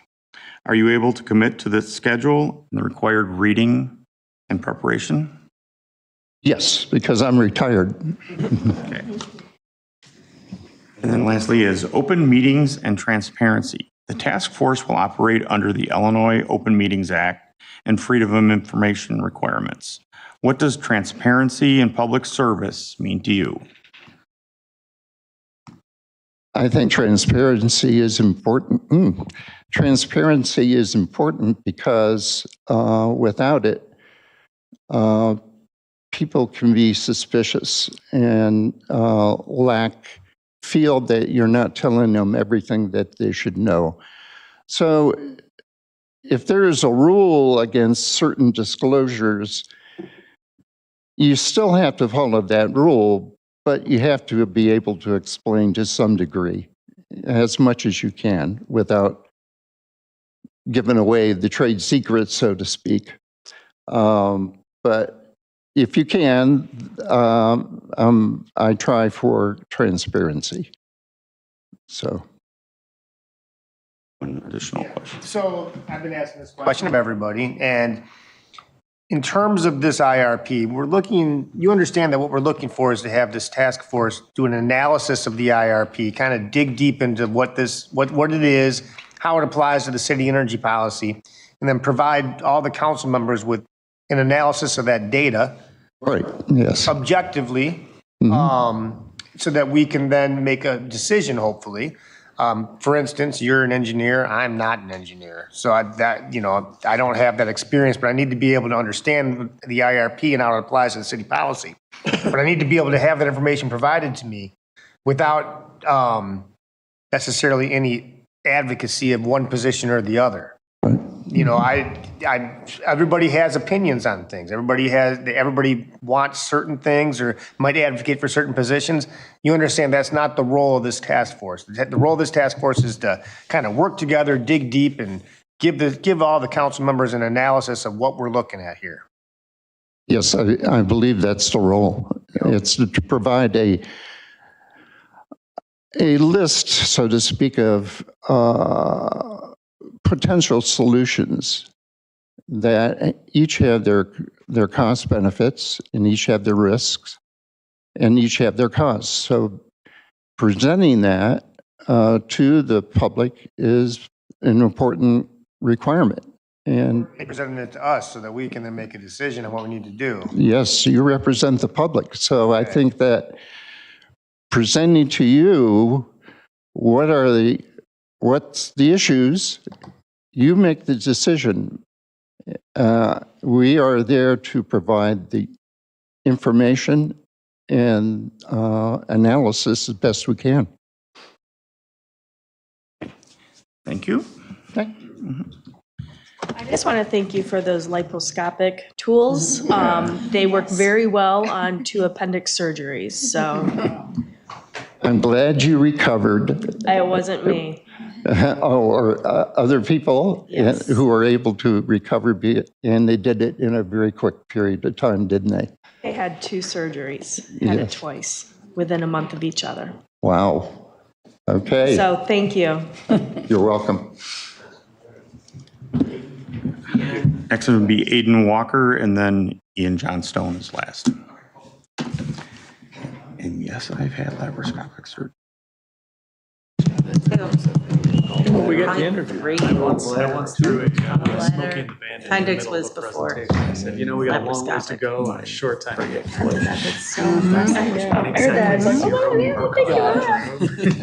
Yes, exactly. Another time I worked in 3 little tiny bits. That's an incredible. and they issued like a bunch of lyrics in there. Yes, it is insane. And I used it. Oh, that's awesome. That's what I overheard. Yeah. Now, first time she was in the hospital for two days. Smoke break? You want to survive. But they wanted to give her lots of drugs The electric pathways to my heart. So they could figure out which one of the 4, which is usually 4, the neurons that they had to freeze and kill. Right. Because those are the ones that can be AFib. Right. But they have to be able to do that, and they manipulate the signals from your brain to your heart to force it to do that, so they can tell which. Yeah. So like, Thanks for your suggestion. Way cooler than. oh yeah. Probably, I was like well, reading through, I'm like, I I think never it was responded to this, but the fact that they it's could like, make I don't like the word gold. stem cells that were good and non-cancerous. One is like And then give those back. feedback, that's like. That still blows my mind that technology is.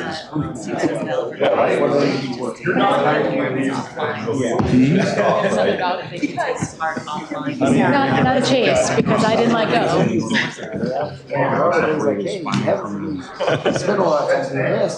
And then fix it.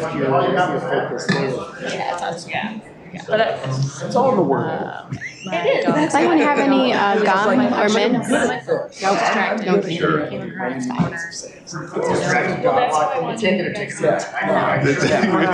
weren't on an unauthorized scooter ride? You know, you could make it a lot better than it was, right? No, I could come up with a better story, but yeah, I'm just hiding that. I'm not.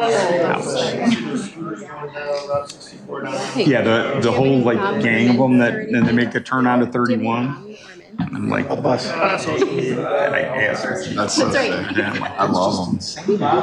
And I mean, some of them run regular. They just pop out Yeah. like 3 or 4 things of candy. Halloween, he had like 5 packs every single time. And then they And turn he's as south thin and go on as thin as a rail. What? He's as thin as a rail. Well, no, they were heading east because they turned on 31 and went south. Around that corner, I had a friend of mine that lives in an apartment above one of the buildings there. He said it was There's a little bag too, so you only have so much a week. They take this road down. People, they're just like, we're still here. They're both from yellow lines in the center to the curb. Why did the cops let them in? I don't know. Dig deep, and just first I saw was no, they're long gone. They were gone an hour ago.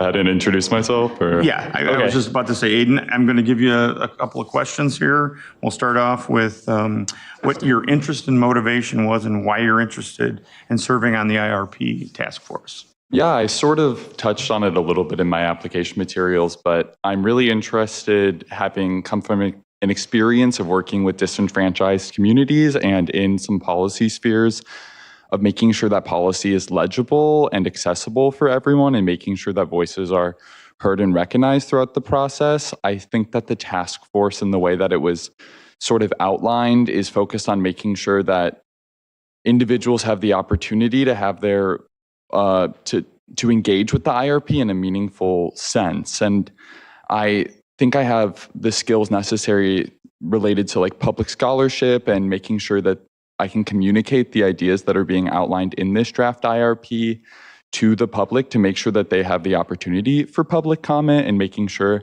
that it is an accessible document for everyone, because even just looking over it, it's kind of hard to parse if you aren't an expert in the field. But making sure that people are able to have their voices heard in energy policy by making it legible to them is sort of my principal interest in being on the IRP. Second is understanding the assignment. What do you believe the role of the task force is, and how is that different from the role of the city council? Yeah, I think I sort of touched on this a little bit, but I think that the role of the task force is to make the document as accessible as possible to community members and to all constituents, and I think it's less our duty to pass judgment on potentially the findings in the IRP or to insert personal opinion, because it is focused on what we will also have an opportunity as members of the community to make public comment and to do that when we are presenting it at later stages, although I'm not sure if there would be conflicts there. But in any case, I think that it's more to make sure that members of the community feel comfortable engaging with the text and feel like they can make an informed decision, which then can be used by city council to make policy decisions related to make recommendations based on the IRP and to use that city's energy policy and make sure that those two things are in alignment. And I think that that's the city council's goal, is to make sure that the two things actually coincide with the city's strategic plan and with the city's future and what's best for the city of Batavia. And the IRP is more there as an assistant to make sure that that decision can be as informed as possible and that everyone can feel like they can engage with it and give you the opinion to then inform the policy. Okay. Relevant experience. Tell us about any experience that you have that may help you to contribute to the task force, such as experience with energy, engineering, environmental issues, economics, finance, data analysis, public policy, or community organizations? Yeah, I definitely have the most experience with the final two that you mentioned, which would be community organizations and public policy. I currently work in the housing field, and I have for the past 2 years. I have also worked briefly with some environmental organizations and have a strong interest in energy issues and environmental policy, which is part of the reason why I would like to engage with the task force. But in my current role, I am a housing case manager for homeless youth out of Naperville, and through that, I've become very comfortable engaging with a number of stakeholders, including policymakers, as they work down in Springfield, as I engage in advocacy in that role, in addition to working with, nonprofits, other organizations, and other interested parties to make sure that I can give them policy recommendations and communicate the needs of my clients and the communities that I work with to those individuals. As for public policy, I also have some advocacy experience, and through my college education, I'm very used to analyzing policy, conducting policy analysis, doing quantitative research, and making sure that the numbers are in alignment and doing data interpretation on that level from in these sort of policy spheres, which I think would be useful for parsing the data and making it legible, especially when it comes to making sure that others can feel comfortable or feel like there are people that they can speak to about what's in the IRP. I think that would be sort of what my education would allow me to do. Next is analyzing complex information. The draft IRP contains technical and financial information. Describe a time when you had to learn and evaluate a complex subject before making a recommendation or decision. Yeah, recently in my advocacy I've been doing in the housing sphere, I've had to look at a lot of housing legislation, including budgets, and which were taken in tandem with policy considerations in order to speak to legislators in the Illinois State House and Senate about bills that they were passing and to advocate on behalf of home. So in those, you have to take into consideration different levels of grant funding, diversifying the housing programs which are being offered by the state. And to me, it seems like the IRP is very focused, or the first draft was focused on making sure we have diverse portfolios, making sure that we're engaging with a number of things. And like I said, I have experience with that quantitative research, which might also be useful. I'm very comfortable doing research into fields that I'm less familiar with, like these financial and economic and energy-focused fields. But I have I feel confident in parsing information and doing the research necessary. Objectivity. The task force may include members with differing views on energy resources, environmental goals, costs, and reliability. How would you approach reviewing information that challenges your own assumptions or opinions?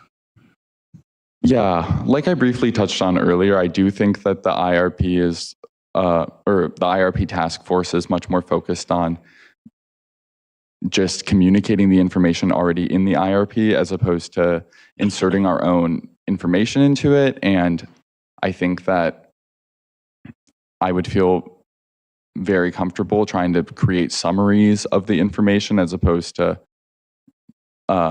inserting my own opinion into it at any stage of the process. Having some experience conducting public scholarship, you learn very quickly the power that using specific words and specific verbiages can use in influencing public opinion. And I would try everything in my power to make sure that we're using neutral language when communicating these details to the groups involved.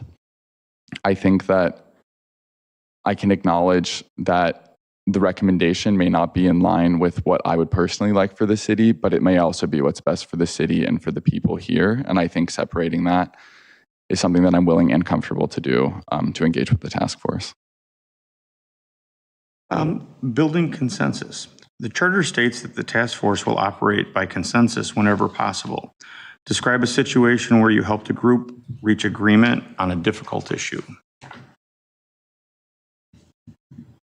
Yeah. When I was in college, I did a little bit of organizing in my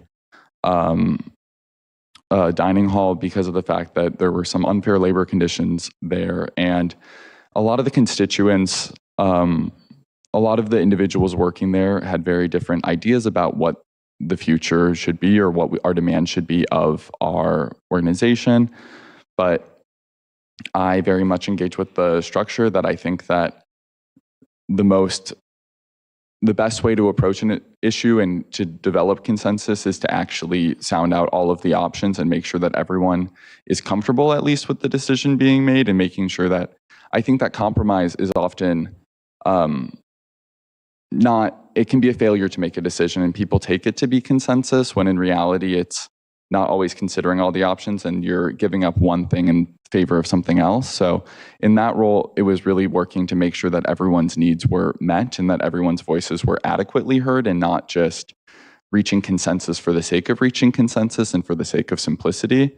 So when I was directing those discussions, I really focused on making sure that the solution felt acceptable and adequate, and that it wasn't just being used as a time-saving measure, which is why we ended up with our specific demands, specific wage raises for across different groups, where some people thought that others wanted to be paid more. But once you have those conversations about what actually is underlying and important for people, it's easier to generate a consensus which is acceptable and isn't cutting corners. Communicating with the public. One responsibility of the task force is to help make the IRP understandable to the public. How would you explain a complicated technical issue to residents who have little background in energy or planning? I think that verbiage is definitely the most complicated issue at hand here, because I think that a lot of these issues are inherently really complicated and they are inherently really hard to explain, and it can be really easy to analogize or do something which might oversimplify it and then lead to misconstrued interpretations. So I guess what I would be focusing on would be making sure that it's comprehensible across levels, and maybe if we could give both a baseline explanation that's a little bit simpler just for individuals more looking to get an understanding, and also a more in-depth summary of that for those looking for that technical information, that would be useful. Although I know that that would still be missing some of that, and it doesn't fully get to the point of getting technical information in these documents. But I guess for me, it's just about making sure that you're using it in a vocabulary that people are comfortable enough to engage with and won't scare off people that are potentially interested in reading the document, and making sure that we're being very deliberate and careful in our word choice and in our explanations, not mistaking the forest for the trees in these things is maybe the easiest way to say it. But while the IRP task force might benefit from knowing these more particularities, I think if we can communicate the broad strokes and make sure that people are aware of the broader policy implications and the ways in which this would affect them, and the ways in which the technical is having real life ramifications in a vocabulary that makes sense, I think that would be the best way for us to communicate those to our constituents. Commitment and availability. The task force is expected to meet at least twice per month for approximately 4 months, with preparation required between the meetings. Are you able to commit to that schedule and the required reading and preparation? Yes. Okay. Easy one. Thank you. And the last one is open meetings and transparency. Mm-hmm. The task force will operate under the Illinois Open Meetings Act and Freedom of Information requirements. What does transparency and public service mean to you?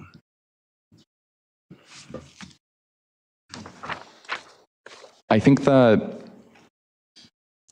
a lot of people think local government can be pretty opaque, which I think is an issue, because the meetings are, for all intents and purposes, very public. We see here that anyone can come to this. Anyone who wants to watch this interview is able to do so from my understanding. But I think that for me, transparency is also, it's not just about being hypothetically available. It's also about like inviting people in. And I think that transparency in local government is about making sure that people are aware of what is going on, to the extent that they feel like they have a reasonable chance to engage. Because I think that sometimes things happen and people don't even know that they're happening, and then they feel blindsided and they feel like government's not being transparent when these meetings are happening every week and they are public every week. So making sure that these key decision or inflection points in this decision-making matrix are communicated effectively is key to being transparent in the IRP task force's mission. Yeah, so you've kind of addressed a lot of things. I have one like summary question I've been asking everybody. But basically you realize that the purpose of this committee is to do a thorough analysis of this IRP in conjunction with the city energy policy, and then put it into data information that you can then give to all the members of council that we can understand, because we're the ones who actually have to make the decision. You guys are doing the analysis of all this for us. That's why we're giving you this, giving some people this job, which is going to take a lot of time, like Alderman Wolf just said. But also, I realize that everybody has their own personal views and might advocate for certain things. You realize that there's no advocacy here. We're just wanting you to work with the rest, if you're chosen, to work with the rest of the task force to be able to kind of drill down the information that we need to know so that we can see if this IRP is appropriate, and then we can make a decision in that regard. Are you able to do that? Yes. Okay. You already kind of talked about several of those points during some of your answers, but I still got to ask Of course. Everybody else got to ask the question. I'm asking you the question too. Thank you. Thank you for your time. All right. Thank you, Aiden. Have a good rest of your night. Thank you. And Ian. Ian. While Max is getting Ian, would you like to discuss the request as to whether Jeremy Barrow will be allowed to be considered without having been interviewed? I think that's very tough. Repeat that, sorry. Susan Russo suggested that Jeremy Barrow should still be considered even though he isn't here to be interviewed. And I thought you might like to just... His background, it looks like he would be a very qualified person to consider. So it is unfortunate timing. I don't think he should be stricken, but it is hard to balance that when he's not here. No. You should be considered in the vote. Yeah, maybe we can have this discussion right after this. Yeah, we'll continue that. Yeah. Welcome, Ian. Hello. Thank you.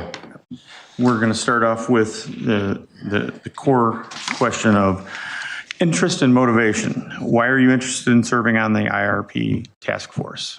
Yeah, I moved here in 2021 with my wife, and we in 2022 had our first child, and so that kind of set the groundwork for us being invested in the city and looking at potentially being permanent residents. I started to learn more about the city, its energy policy, its energy supply, and then my neighbor got involved. She started getting me involved, learning more about just the energy supply here for the city. And then I learned that the city is looking at how to bridge that gap of energy demand, and that is something that I'm very interested in.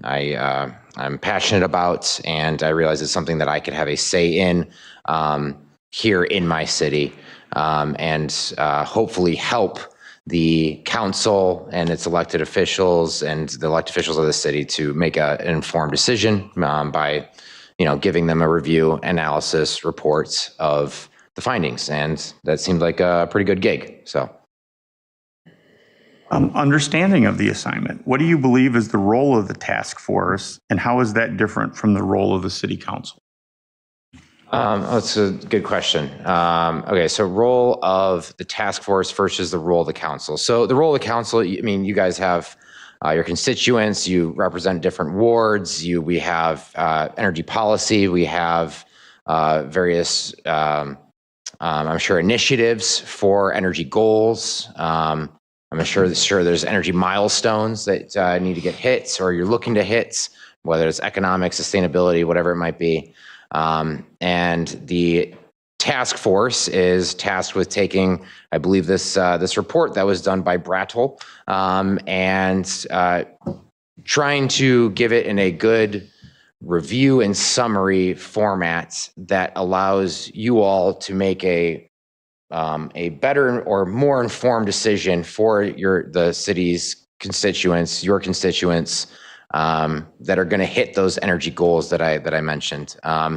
And whether that's, once again, keeping energy affordable, sustainable, and of course reliable. I'm sure that's probably the foundation of this report and of what y'all are looking for.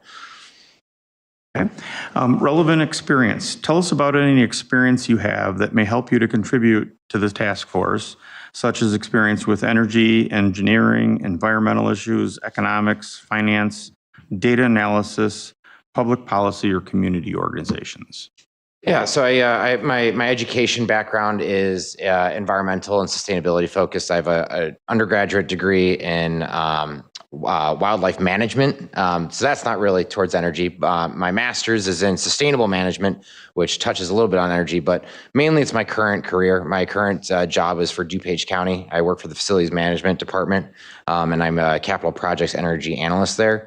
Right now I'm overseeing, which is one of our options on the report, if I remember correctly, is solar, right? So right now I'm currently overseeing a 200 kilowatt solar project, rooftop solar project for the administration building on the DuPage County campus. But my primary duties at my job are utility data tracking. I track all of our water, gas, and electricity. I do market analysis on what energy prices are looking like.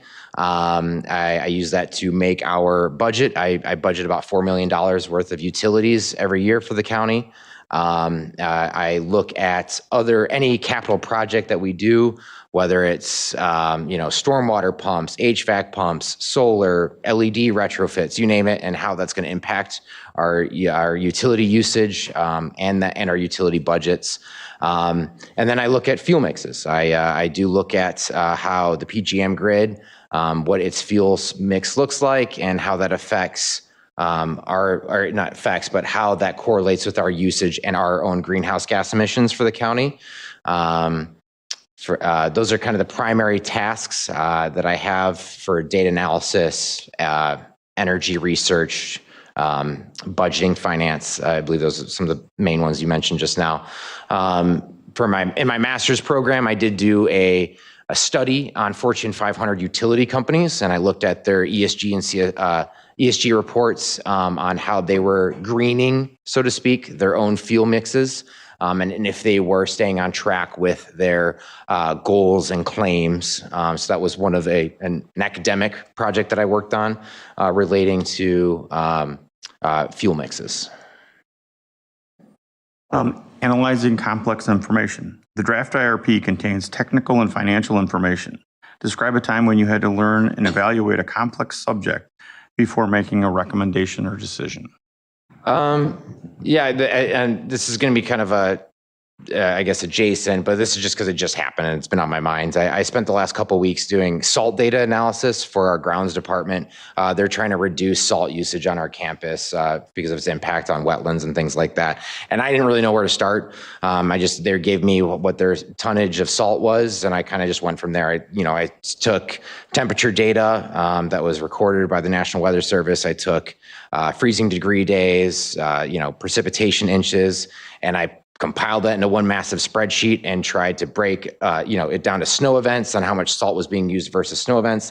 I created a winter event intensity index to try giving each event some kind of score, okay, this was a severe winter storm, so maybe they used more salt than we want them to use, but that's because they're hitting an onslaught of icy conditions.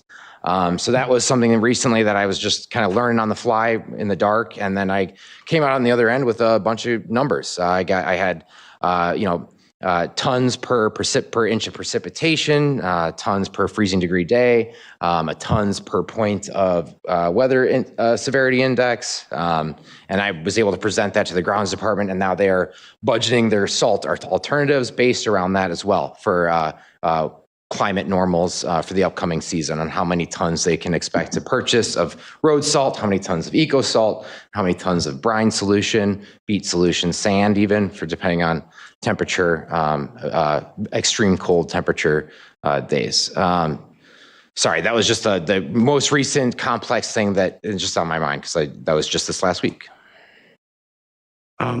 Objectivity. The task force may include members with differing views on energy resources, environmental goals, costs, and reliability. How would you approach reviewing information that challenges your own assumptions or opinions? Yeah, it's a hard one because I think it's pretty clear. I'm already leaning toward. I lean heavily towards sustainability, environmental, but that at my job is just a small piece of the puzzle. The number one thing I have to present to our policymakers, the county board members, my directors is economics. That is the very first thing they want to see. They want to see return on investments and what the economics outlook is going to look like. And that has actually kind of shaped me. Like I realized, some sustainability projects do not pencil out, and that's just the way it is. And so there's typically some kind of compromise that you need to make on where the chips fall, and whether that's some kind of middle ground, whether it is nope, that project's just not going to work, or yes, the numbers do work out. This is both environmental and economic. It'd be kind of a slam dunk if maybe there's other finances surrounding it, grant funding. I believe that came up, the EPA's low interest loan came up today, I believe, in y'all's discussion. So those types, all those things kind of get blended together. And then I try to, just present it to whoever the governing body is, in this case, y'all, and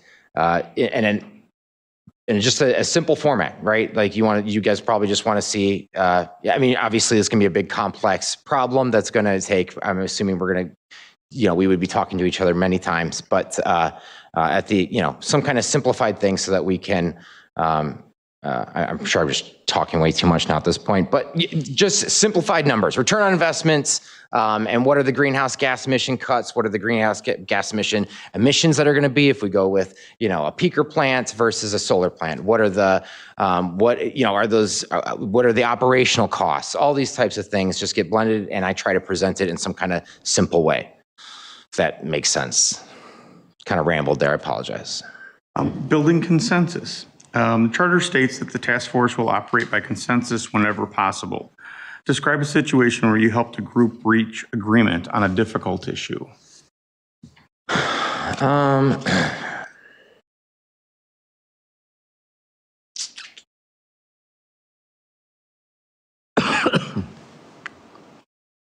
If I was the one that allowed them to reach a difficult agreement, I can't, to be honest, I can't think of a single moment right now.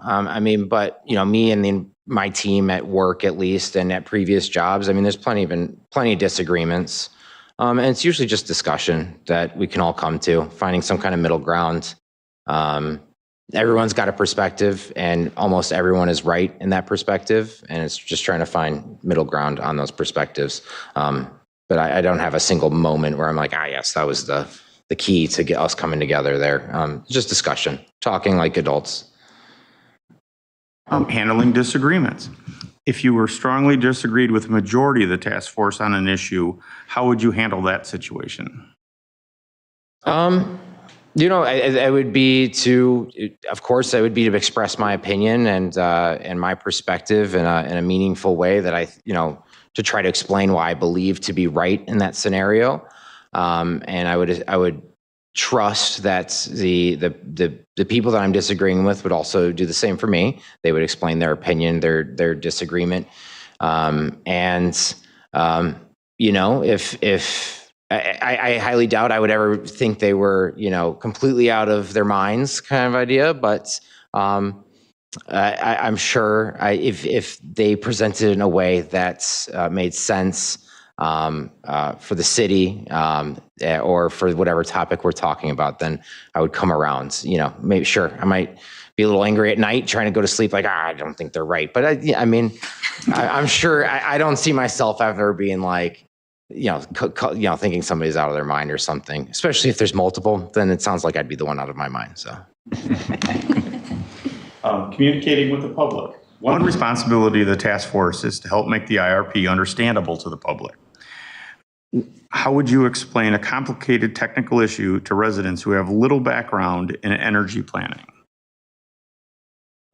So that's something that, I frequently give presentations at county, and that is at our committee meetings. I have, typically environmental committee or public works committee meetings is when I present.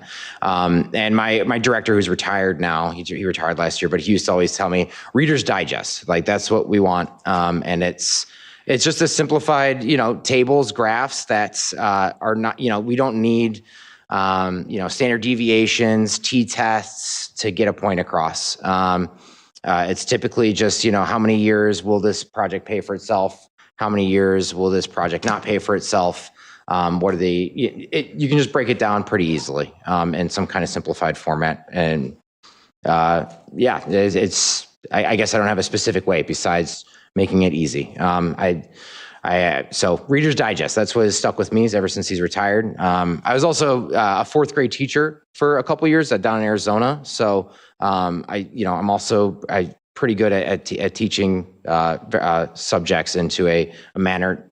I'm not saying our residents are all fourth graders, by the way, but in a manner that anyone can understand is what I'm trying to get at. Only when they're on Facebook. Yeah, right. Yeah, exactly.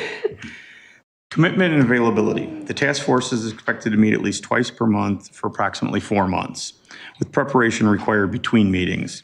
Are you able to commit to that schedule and required reading and preparation? Yes, I am. To my understanding, there is a limit on this task force. Like it's about 4 months, I believe, or so. And that is what drew me to this. I was interested in the Environmental Commission before this, but unfortunately, just the length of terms and things like that made me withdraw my application from the Environmental Commission. But this one having a deadline, I think, allows me to put a good amount of effort and focus into this task force for this amount of time without sacrificing my time with my family in a long-term setting. Open meetings and transparency. The task force will operate underneath the Open Meetings Act and Freedom of Information requirements. What does transparency and public service mean to you? Anything that you make, it's got that. FOIA. The FOIA is the big word that comes to mind, right? Is a public resident or anyone that has any kind of interest in something can FOIA certain requests, right? I believe that goes back to that Transparency Act, and so you just have to be aware of that, right? Like, don't do anything that's unprofessional. Don't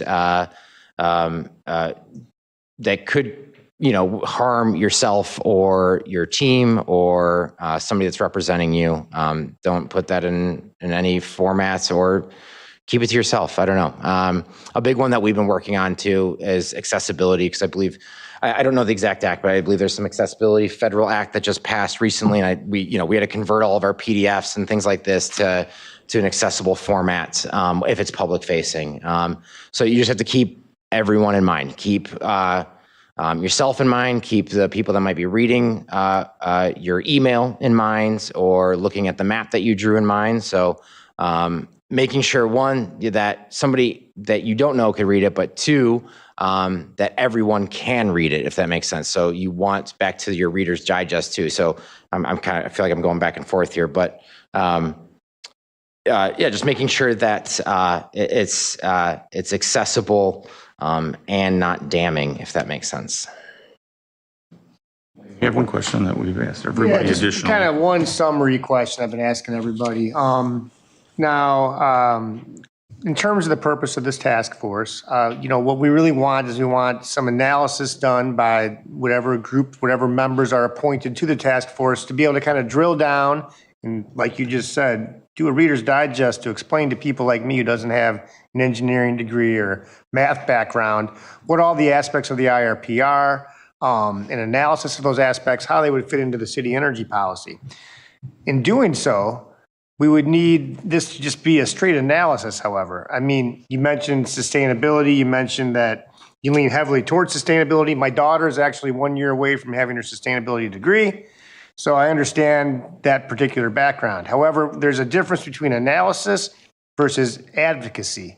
We just need an objective analysis, working with the other members of the committee to be able to then provide that objective analysis to council in a way that we can understand, or a way that you guys decide would be the best way to get across to us, be able to answer questions that we may have, because you guys are going to be the ones, drilling deep down out of this thing. Again, without letting any personal views you may have kind of obscure anything, because we're not trying to promote one way or the other. You're just trying to give the information to us. Is that something you're able to do?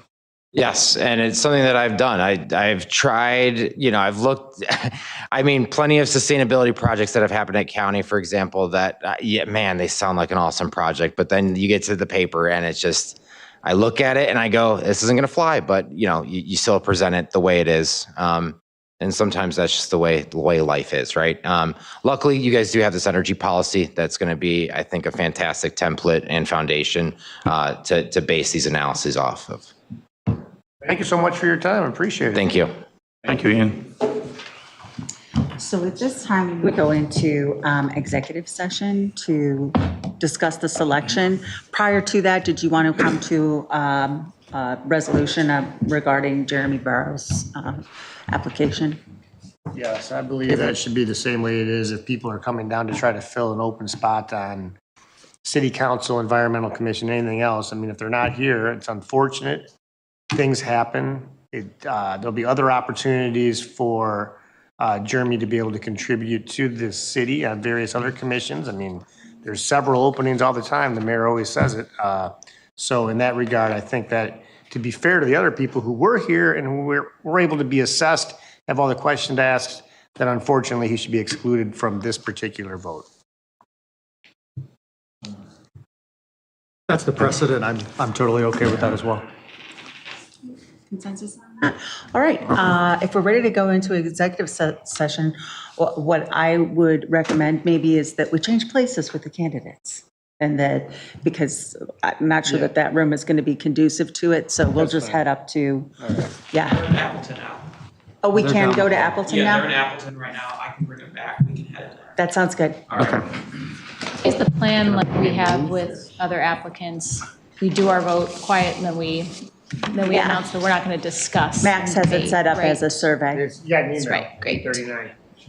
I've actually already submitted.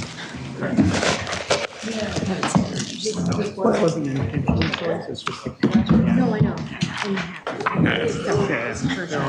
Oh, so I got to take this one.